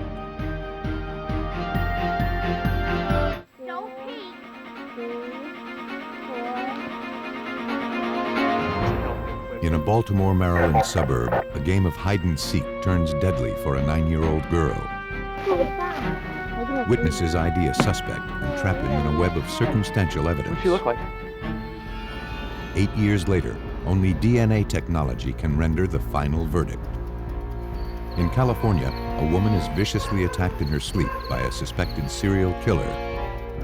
After she slips into a coma, investigators struggle to identify a suspect. When she regains consciousness, she IDs her attacker, and he is no stranger. In the past, eyewitness testimony and circumstantial evidence could spell doom for a suspect without an ironclad alibi. Today, forensics experts are clearing the falsely accused using DNA to uncover proof of innocence.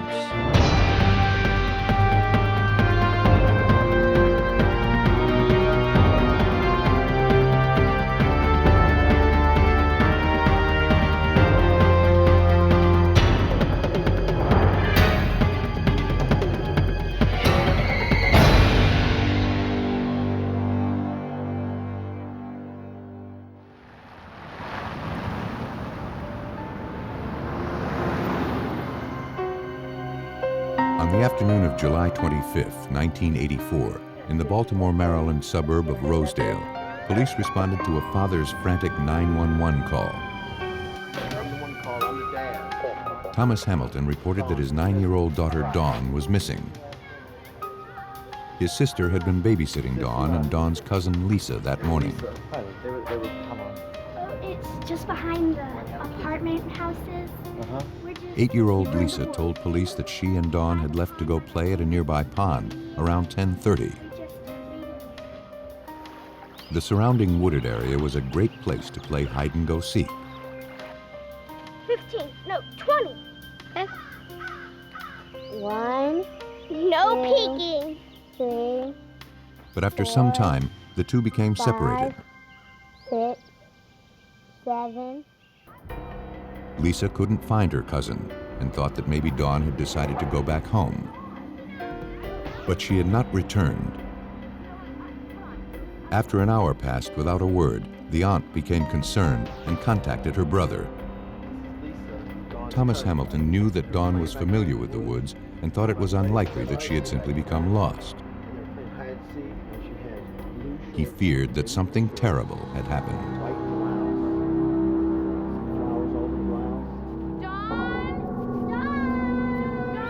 A search party made up of family, friends, and law enforcement officers began combing the wooded area behind the apartment complex.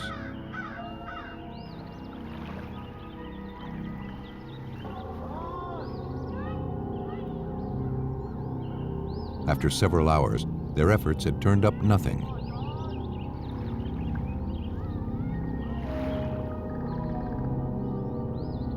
Then, around 5 o'clock, one of the searchers made an ominous discovery. A pair of child's underwear was found hanging from a tree branch. Investigators quickly began searching the immediate area. Within a few minutes, their worst fears were confirmed. Lying face down in a pile of brush, they found the lifeless body of 9-year-old Dawn Hamilton. Got a body here. Appears to be a little girl. I'm not feeling the pulse. Her skull had been crushed, On the north side of the pond, just up the hill. We need some help. and there were indications that she had been sexually assaulted. Evidence technicians were dispatched to the scene.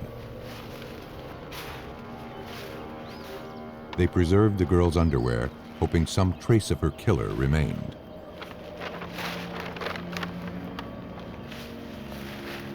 Investigators collected a large piece of cinder block found near the victim's head. It appeared to be consistent with having caused the trauma to Dawn's skull. The body was removed from the scene and sent to the medical examiner's office for autopsy. Word of the young girl's death quickly spread through the city. Tony Pipitone, a reporter for the Baltimore Evening Sun at the time of the homicide, followed the investigation. The murder of Dawn Hamilton would soon become front-page news. This was a huge story for this area. I mean, it's not every day a 9-year-old girl disappears and then turns up murdered. There were a lot of people out there. There was a lot of concern about who the killer was and whether they would find this killer. Investigators hoped the autopsy might provide some clues to the killer's identity. The medical examiner determined that Dawn Hamilton had not died as a result of the blunt force trauma to the head. After being beaten, she was then strangled. Though there were also indications that the young girl had been sexually assaulted, the medical examiner found no evidence of rape. However, a minuscule amount of biological evidence was recovered from the underwear. The samples were collected and analyzed, but in the days before DNA testing was available, examiners were unable to provide police with a specific genetic profile of the killer. Investigators turned to the public for help, but no leads were developed. I want to ask you about what happened at the pond. But a short while later, 2 boys from the Rosedale neighborhood came in to speak with police. They had seen Dawn with a strange man at the pond just hours before the young girl's body was found. The boys had been searching the area for turtles earlier that morning. When they spotted a stranger fishing by the side of the pond, they decided to show off their catch. Lisa! As they were talking to the man, Dawn Hamilton emerged from the woods. She was looking for her cousin Lisa and asked if the boys would help her.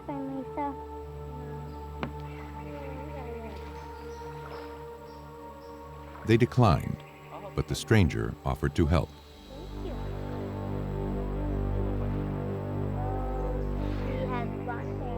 Moments later, Dawn disappeared into the woods with the man. The boys described the stranger as being about 6'5", having curly blonde hair and a mustache. With the help of a police sketch artist, the face of the murder suspect began to take shape. For everyone following the investigation, it was clear that this was a huge break for police. They had the 2 boys who had seen her go down this trail with this man who had offered to help her find her friend. And they believed whoever that man was would be key to solving this case. The composite sketch of Dawn Hamilton's suspected killer was quickly distributed through the media. Police also took the drawing door to door throughout Rosedale. Several neighbors claimed to have seen the man lurking around the area on the day of the murder. But no one had seen him before then, and no one knew his name. As the investigation threatened to stall, pressure to solve the case mounted. Again, police turned to the media for help. It's Tony Pipitone. Desperate to generate a lead, detectives released a psychological profile of Dawn's killer through all area newspapers. The detectives had this profile done that said that whoever was responsible for this crime may have had an argument with a woman, a domineering woman in his life, may have been projecting that anger at that woman at this little girl. They said that whoever did this, according to this profile, grew up around the water because he was near the pond and where these boys were fishing and had gone to this pond as some kind of refuge in a troubled time. And what's your name? Hundreds of tips poured into police. Thanks for calling.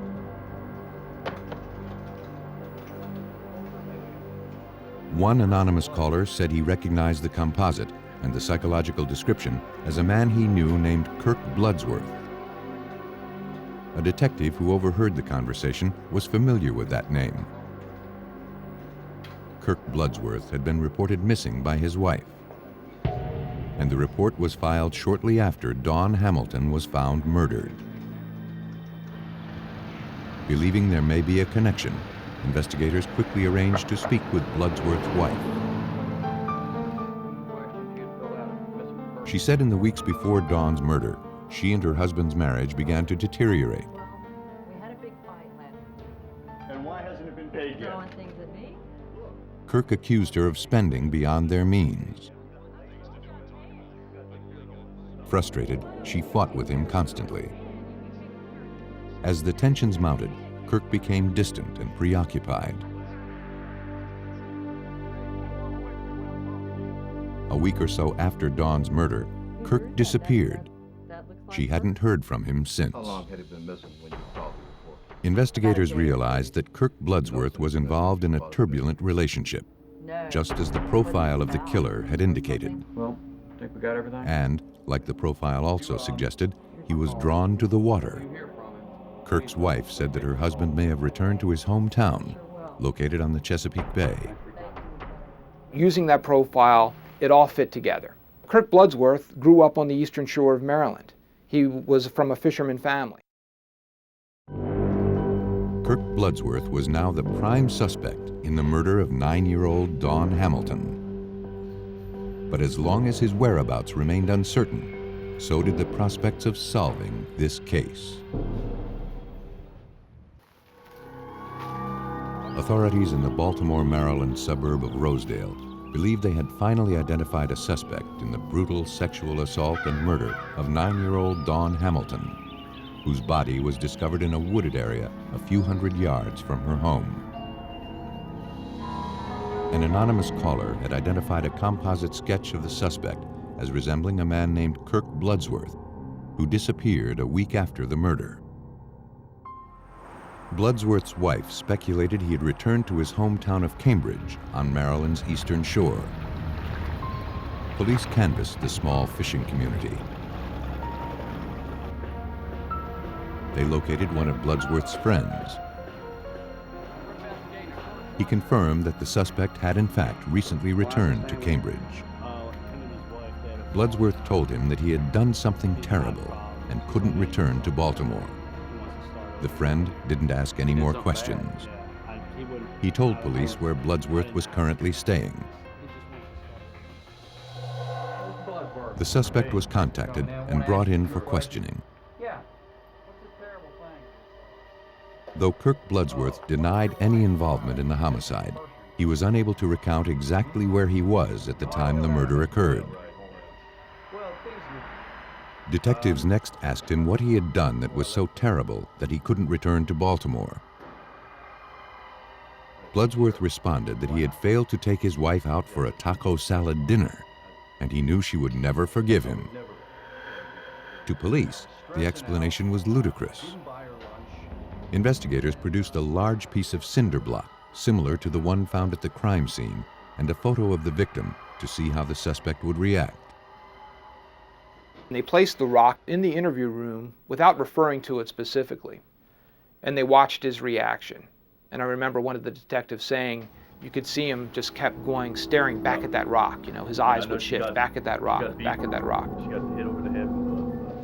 Everything about the suspect led authorities to believe that he was Dawn Hamilton's killer. Now, 2 decades later, Kirk Bloodsworth recalls that there was nothing he could have said to convince them he was not involved in the murder. And they kept drilling me, and all I kept saying was, I didn't do it. I'm telling you, I didn't do it. No, I might not know exactly where I was right then and there, right now, but I didn't do it. I know whatever it wasn't killing a little girl that day. Stop me, all right? But the evidence continued to suggest otherwise. The boys who helped create the composite sketch of the suspect were shown a photo lineup. Though Bloodsworth was shorter and heavier than the boys had described, and his hair was a different color, they picked him out as the man they had seen with Dawn near the pond. Several Rosedale residents also identified photographs of Bloodsworth as the man they saw hanging around the day of the murder. In the early morning hours of August 9, 1984, police traveled to Bloodsworth's cousin's home on the eastern shore, where he was staying at the time. It was 2:45 in the morning, and they said, there he is. And I physically turned around and looked the other way because I was expecting them to see, you know, my cousin's boyfriend or something, or somebody else, not me. And I was just in total shock by the fact that there was 20 people on the lawn with guns and police cars. They were surrounded the house, front and back, all over the place. Dawn Hamilton. Kirk Bloodsworth was charged with first-degree murder. And though the case against him was circumstantial, prosecutors sought the harshest penalty. You had the boys who identified him as being the man that went in the woods with Dawn Hamilton. It was eyewitness identification. There was nothing forensically solid placing him at the scene or placing him as a killer of this girl. Still, it took less than 3 hours for the jury to find the defendant guilty of murder and sexual assault. 2 weeks later, 21-year-old Kirk Bloodsworth returned for sentencing. Kirk stood up and said, "This is a travesty. This is misjustice. He would never do that to a girl." The judge sentenced him to death.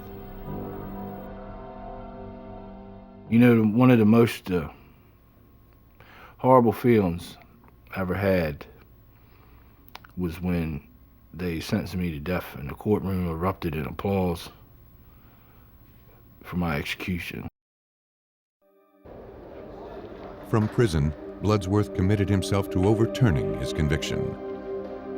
He eventually received an appeal, and at a second trial, the judge commuted his death sentence to 2 consecutive life terms. But for a man claiming he had nothing to do with the murder of Dawn Hamilton, that was hardly a consolation. Kirk Bloodsworth dedicated himself to finding irrefutable proof of his innocence, no matter how long it took. 8 years into a double life sentence for the murder of 9-year-old Dawn Hamilton, Kirk Bloodsworth was no closer to convincing Maryland authorities that he had been wrongly convicted. I talked to anyone and everyone that I could. The person in the visiting room that I didn't even know, the guard that was walking me from there, the dental technician at sick call, the priest that comes see me every week. I wrote thousands of letters over the 8-year period. I just kept trying to get somebody to listen to me. And all it did was fall on deaf ears. Then, several years later, he learned of a new forensic technology where DNA analysis was being used to convict criminals. Bloodsworth had an idea. I thought, well, if it can implicate somebody and prove that they did do it, it can also exonerate a person, set them free. Dr. Ed Blake of the Forensic Science Associates Lab in Northern California agreed that recent advancements in DNA technology could now offer Bloodsworth hope that previously didn't exist. Well, at the time that Dawn Hamilton was murdered, there was no DNA technology for all intents and purposes. It's not that the science didn't know about DNA. Certainly, generally, science did know about DNA. It's just that the technology for doing work in a forensic setting hadn't evolved to the point where that technology was useful in a forensic setting. Fortunately for Kirk Bloodsworth, things had changed since the mid-1980s. Examiners began looking into the case. The only item that potentially held exonerating evidence was Dawn's underwear found at the crime scene. Examiners, however, were confronted with 2 immediate problems. First, there was no guarantee that any genetic material remained on the garment.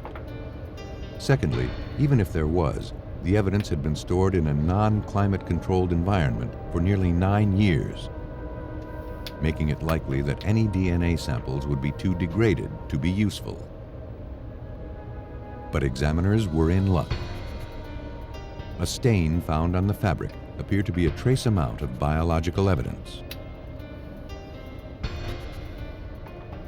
Under a high-powered microscope, examiners confirmed that they had found a viable sample. One single gene strand was located. In the past, this minute sample would have been too small for testing. But now scientists had a new technique, referred to as PCR analysis. The technique allows examiners to isolate a single gene strand containing DNA material. Once isolated, the DNA is then copied millions of times over, so that enough copies of a specific gene can be readily subjected to analysis. You can think about DNA like the letters in a book. The letters in a book, which are formed into sentences, and the sentences are formed into paragraphs, and the paragraphs into chapters. A book has a 26-letter code. Well, DNA has a 4-letter code. The PCR process, in effect, searches the entire book of sentences to copy the one sentence that you're interested in looking at, and then copying those over and over so the sentence is easier to read. The procedure was successful. After comparing the genetic profile of Kirk Bloodsworth to the one generated from the evidence, Dr. Blake concluded that Bloodsworth could not have killed Dawn Hamilton. The inmate was contacted with the news. I had tears running down my face and my hands were up in the air. I went down the tier in front of the cell screaming that it's over. Now, I remember throwing my hands up in the air like this and just totally elated. These were Kirk Bloodsworth's last seconds behind bars. Maryland's governor immediately pardoned Bloodsworth. On June 28, 1993, after spending nearly 9 years behind bars, he was released from prison. He was later awarded $300,000 in compensation. Though he returned home to the Eastern Shore, the homecoming was bittersweet. Kirk's mother had not lived to see him a free man. My mom knew. She knew her son. She knew anybody that she raised was not like that. And I guess all moms think that way, but she knew her son well. Knew me well. Well enough to know that I was innocent of what I was in there for. For police in Rosedale, Maryland, as long as Dawn Hamilton's real killer remains at large, the investigation into her murder will never be closed. In Maryland, an innocent man was freed thanks to advanced forensic technology. A convicted killer in Southern California also claims to be paying the price for another man's crime. Around 2 a.m. on September 30th, 1979, Kevin Green returned to his Tustin, California apartment after leaving to pick up some fast food.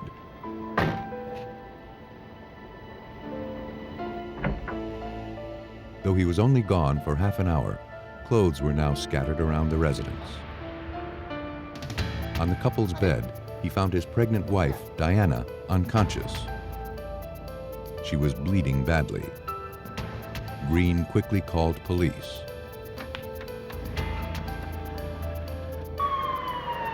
Police and emergency personnel raced to the scene. Diana was alive, but in critical condition. She had been savagely beaten. After stabilizing the victim, paramedics rushed Diana to the hospital. There, the 20-year-old expectant mother lapsed into a coma.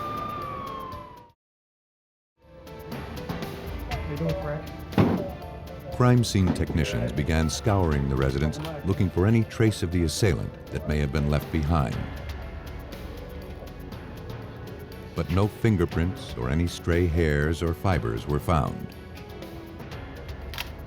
There was no indication that anything had been stolen from the apartment. Blood and trace amounts of what appeared to be biological evidence were recovered from the bed. With the only witness to the assault in a coma, police turned to her husband, Kevin Green, for answers. The Marine Corps corporal told investigators that he and Diana had friends over for drinks earlier that evening. I won't be long, honey. Okay. Around 1:30 a.m., shortly after the guests left, Kevin was hungry and decided to go out for some fast food. There were several parties in the neighborhood. Kevin forgot to lock the door. As he made his way to his car, he noticed an African-American male walking aimlessly down the street. He had never seen the man before. But with all of the parties going on, Green thought nothing of it. When he returned a half hour later, he saw the same man climbing into a black van. He didn't get a good look at the stranger's face. After watching the van pull away, Green made his way inside. Kevin now believed that the stranger was involved in the assault on Diana. He added that his and Diana's marriage was a good one. To this day, Kevin Green can't imagine why anyone would have attacked his wife. There's no reason in my mind. I can't think of any warnings I've heard or any reference to anything like this. She doesn't have any enemies. I don't have any enemies. Why would this happen? What has happened? At the crime lab, technicians began trying to answer those questions. Biological evidence recovered from the victim's body and the bed confirmed Diana Green had been sexually assaulted. But in the days before DNA profiling, there was little investigators could do to tie this sample to a specific individual, even if a suspect emerged. And that wasn't the only obstacle facing investigators. Though the victim was still alive, Costa Mesa homicide detective Barbara Geisler knew she would have to make her case without the eyewitness testimony of Diana Green. Her injuries to her head was described to me by the doctors at the hospital as if she had fallen off a two-story building head first. And it was really a miracle that she survived. And so she suffered from lapse of memory. It's not looking good.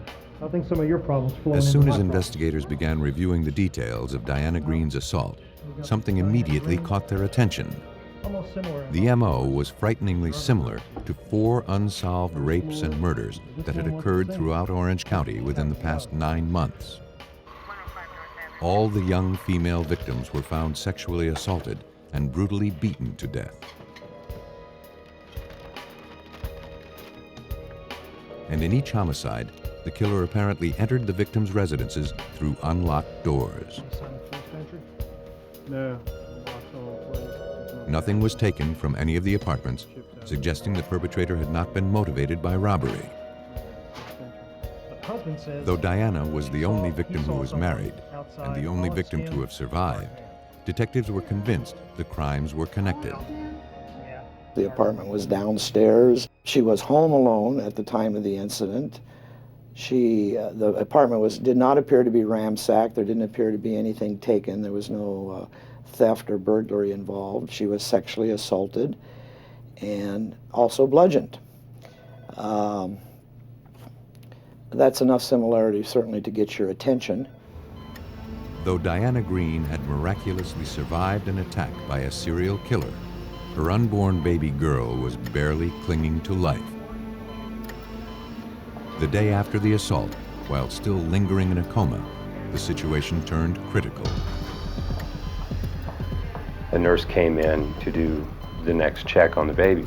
She was listening to the baby's heartbeat, and then she lost it. And she kept looking for the heartbeat and kept looking. She couldn't find it. There wasn't any warning. There wasn't any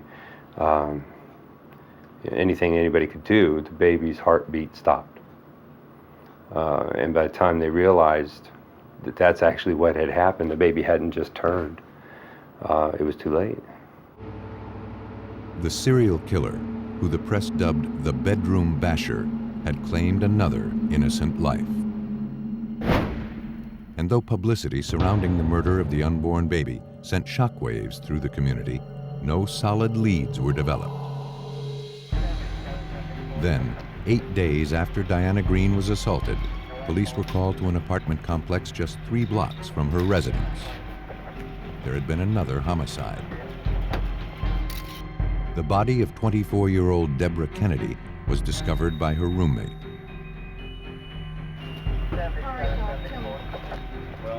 The coroner at the scene concluded that the young woman had been sexually assaulted and bludgeoned to death in her first-floor apartment. police were able to collect biological evidence of rape. But no other clues to the killer's identity were found. Tustin Police Lieutenant Bill Fisher was assigned the case. It was clear to him that Deborah Kennedy and Diana Green had both been victimized by the same predator. So we found that they were both in their early 20s. They lived about a mile and a half apart from one another. The attacks themselves were both very similar, blows to the forehead with some kind of a blunt object, and they had both been sexually assaulted. There had now been 6 similar attacks in less than a year. 5 women and an unborn baby were dead. Detectives had no leads. It's difficult to say. And though Diana had emerged from her coma, the injuries to her brain were taking longer to heal than expected. Without her testimony, identifying the bedroom basher would be difficult. A month later, after being released from the hospital, Diana was finally getting her memory back. And she was anxious to meet with police. Though she had not regained her speech, she was able to communicate the identity of her attacker. You know what he hit you with? The person responsible for the death of her baby was not a stranger. It was her husband, Kevin Green. Remember what he hit you with? Police in Costa Mesa and Tustin, California, struggled to identify a suspect in a string of brutal sexual assaults that had claimed the lives of 5 women and 1 unborn child. 20-year-old Diana Green, who lost her baby as a result of a brutal beating by the suspected serial killer, finally regained her memory of the attack and then filed an official statement with police. Detective Barbara Geisler reviewed Diana's testimony. Diana claimed that her husband, Marine Corps Corporal Kevin Green, was her assailant. According to Diana, on the night she was assaulted, she and Kevin had a heated argument. Kevin wanted to have sex, but Diana, then 9 months pregnant, refused his advances. As a result, Kevin attacked her, smashing her in the forehead with his keychain before raping her. Suddenly, investigators had to consider that Kevin Green was also responsible for the other 5 unsolved homicides throughout Orange County. But after retracing his movements over the previous year, it was clear that he could not be the bedroom basher. However, he could have staged the attack on his wife to make it look like the crime of the serial killer. In fact, the phrase that was coined at that time, and I think is used today, is that possibly the husband had committed the crime, quote unquote, as a look-alike, keeping in mind all of the homicides that were occurring had been publicized greatly throughout the counties. To confirm their suspicions, police began interviewing the couple's friends and associates. Though Kevin had told police his marriage to Diana was solid, one of the couple's neighbors said that the two would often have heated arguments that could be heard throughout the complex. Investigators next interviewed the couple that had spent time with Kevin and Diana just hours before the assault. They described a tense relationship. They recalled that just after Diana learned she was pregnant, Kevin became abusive toward her during dinner one night. He was convinced she would use the pregnancy to avoid being intimate with him.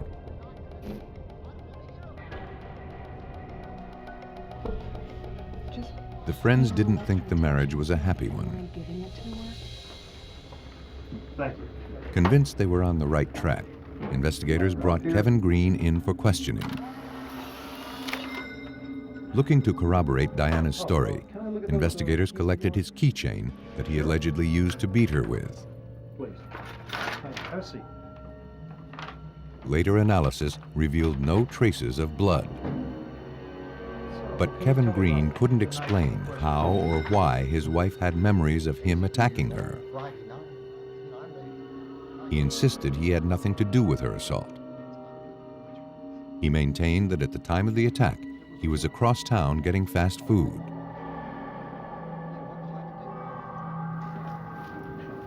For Lieutenant Bill Fisher of the Tustin Police Department, something about the suspect's alibi was suspicious. One of the things that didn't make a whole lot of sense to us is that the fast food place he went to was an identical one to a fast food restaurant that was directly across the street from where he lived. Both restaurants were open 24 hours for drive-through purposes at the time of the crime. Yet he chose to bypass the one that was across the street and drive to the same type of establishment in the community next door. Looking to catch Kevin Green in a lie, investigators interviewed the store employee who had worked the night he allegedly pulled into the drive-thru. The clerk confirmed Kevin Green's story. She remembered serving him around 1:30 or 2 a.m. on the night of the assault. Appreciate it. The information appeared to be a setback for investigators. But when they factored the driving distance into a timeline of the evening, police realized that Kevin would have had just enough time to attack his wife and establish an alibi. More importantly, the suspect could not explain away the eyewitness testimony of his own wife. She was so emphatic about the fact that it was Kevin that attacked her. We were unable to show anything different. On November 30th, 1980, the Marine Corps corporal was handed over to police and placed under arrest. Green maintained his innocence, convinced that the real culprit was the stranger he had seen outside his apartment the night of the assault. Police felt otherwise. They arrested me and threw me in jail on first-degree murder, attempted murder, and 2 counts of assault with a deadly weapon with great bodily injury. $250,000 bail and headlines for all the world to see. Marine arrested in a beating attack and death of his daughter. Kevin Green mounted a strong defense at trial, but Diana's emotional testimony won over the jury. He was convicted on all counts and sentenced to life in prison. Though Green fought to overturn his conviction, his efforts went unrewarded. 15 years into his sentence, he had exhausted all of his appeals. Because he never showed remorse for the crimes that he insisted he hadn't committed, Kevin Green was turned down for parole in 1988, 1991, 1993, and 1995. Green resigned himself to the fact that he would die in prison. A self-proclaimed innocent man. 15 years into a life sentence for assaulting his pregnant wife and killing their unborn baby, Kevin Green continued to maintain his innocence. But with all of his appeals exhausted, his only hope for justice was that the real culprit, who Green believed to be the serial killer known as the Bedroom Basher, would someday be caught. But Tustin and Costa Mesa police had been unable to identify a suspect in the 5 unsolved 1979 homicides. The investigations into those murders had ground to a halt. But in the summer of 1995, Tustin police detective Tom Tarpley learned of a new national database called CODIS, the Combined DNA Identification Index, that had the potential to re-energize those investigations. We were instructed that a database existed in which you could take evidence from unsolved cases, develop a genetic profile from that evidence, and then that evidence would be put into a computer which is maintained by the state of California that holds genetic profiles of known offenders, people who are in prison or have been convicted of certain serious crimes. So you could take the 2 genetic profiles and see if there was a match between the unsolved case and the known offender. Detective Tarpley requested the case files for any of the unsolved serial murders that contained potential DNA evidence.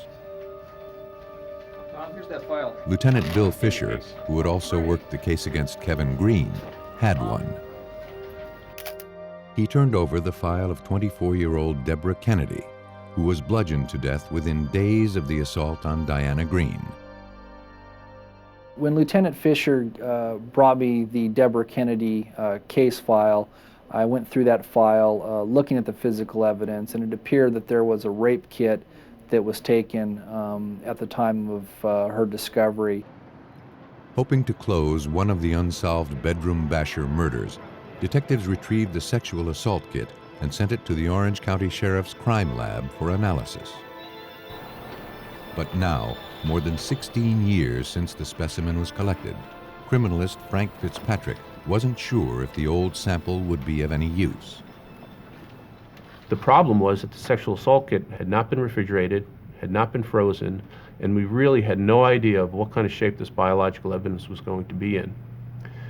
We asked one of our DNA analysts to work through the night and to see what they could do with trying to extract some DNA from this. Technicians were in luck. Trace amounts of genetic material were extracted from a clipping of Deborah Kennedy's bed sheets. Using the PCR technique, the DNA was then copied so that criminalists would have enough material to test. The analysis produced a genetic profile of Deborah Kennedy's killer. When investigators entered the profile into the CODIS database, they found an identical match.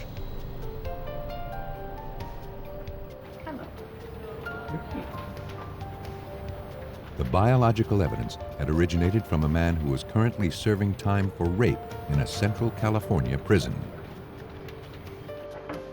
Investigators went to the jail to question 40-year-old Gerald Parker, now linked to one of the bedroom basher murders.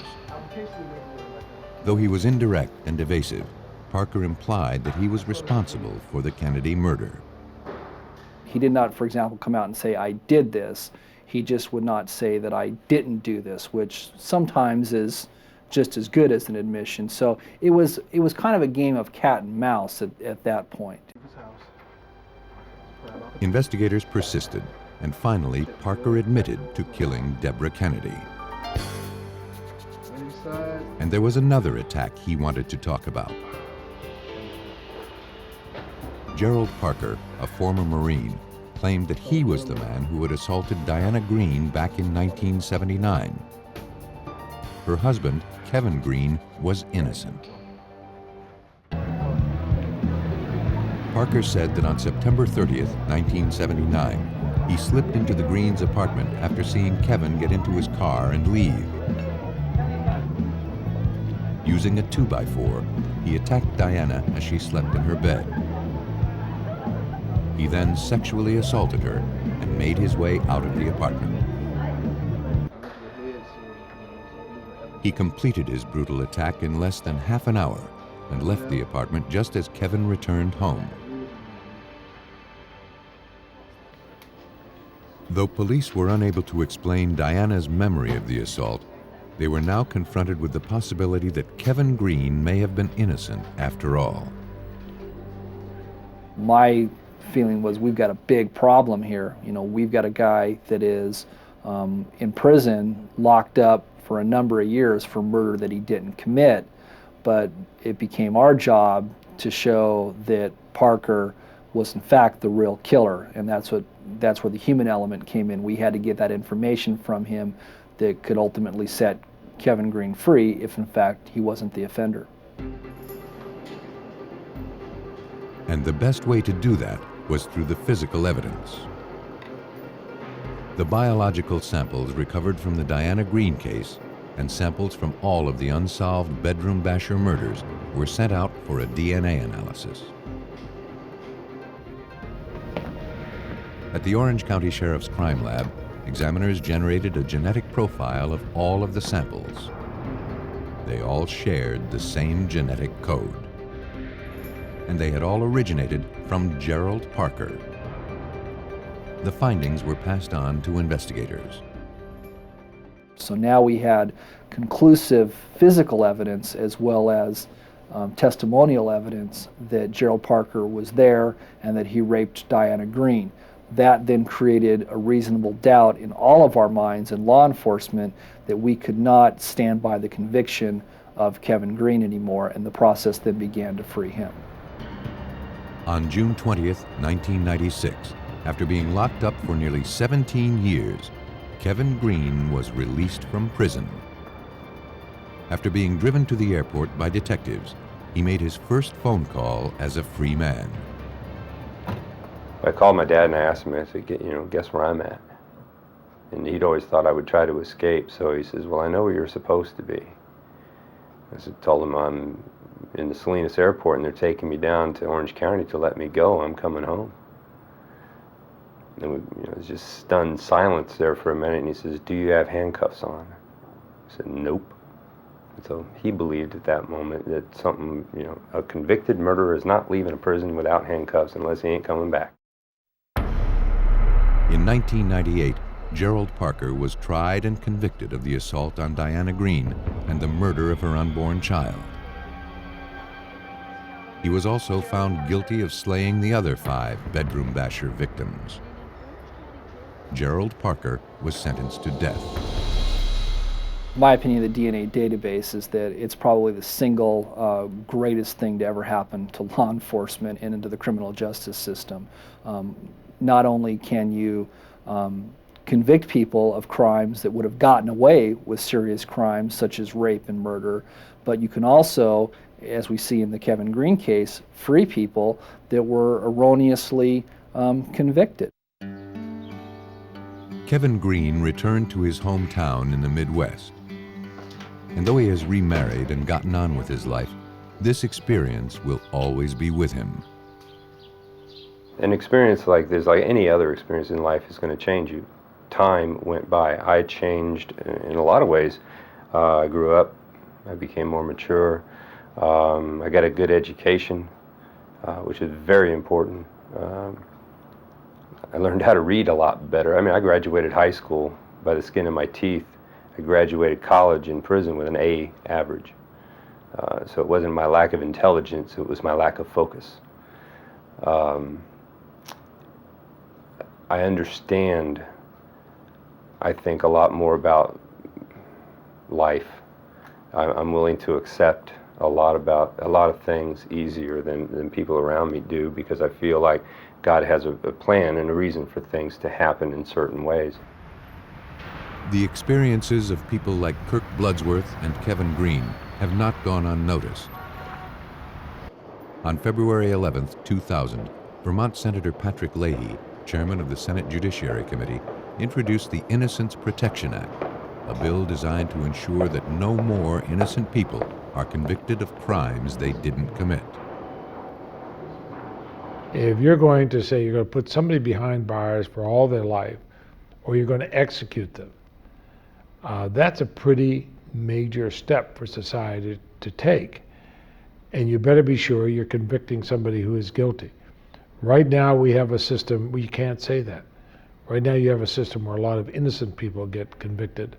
It doesn't have to be that way. It's relatively easy to make sure that doesn't happen. It's time we make sure it doesn't happen.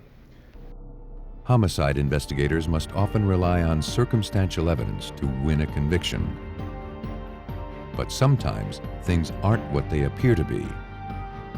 With advanced forensic technology, science can render the final verdict and find justice for the falsely accused by uncovering proof of innocence.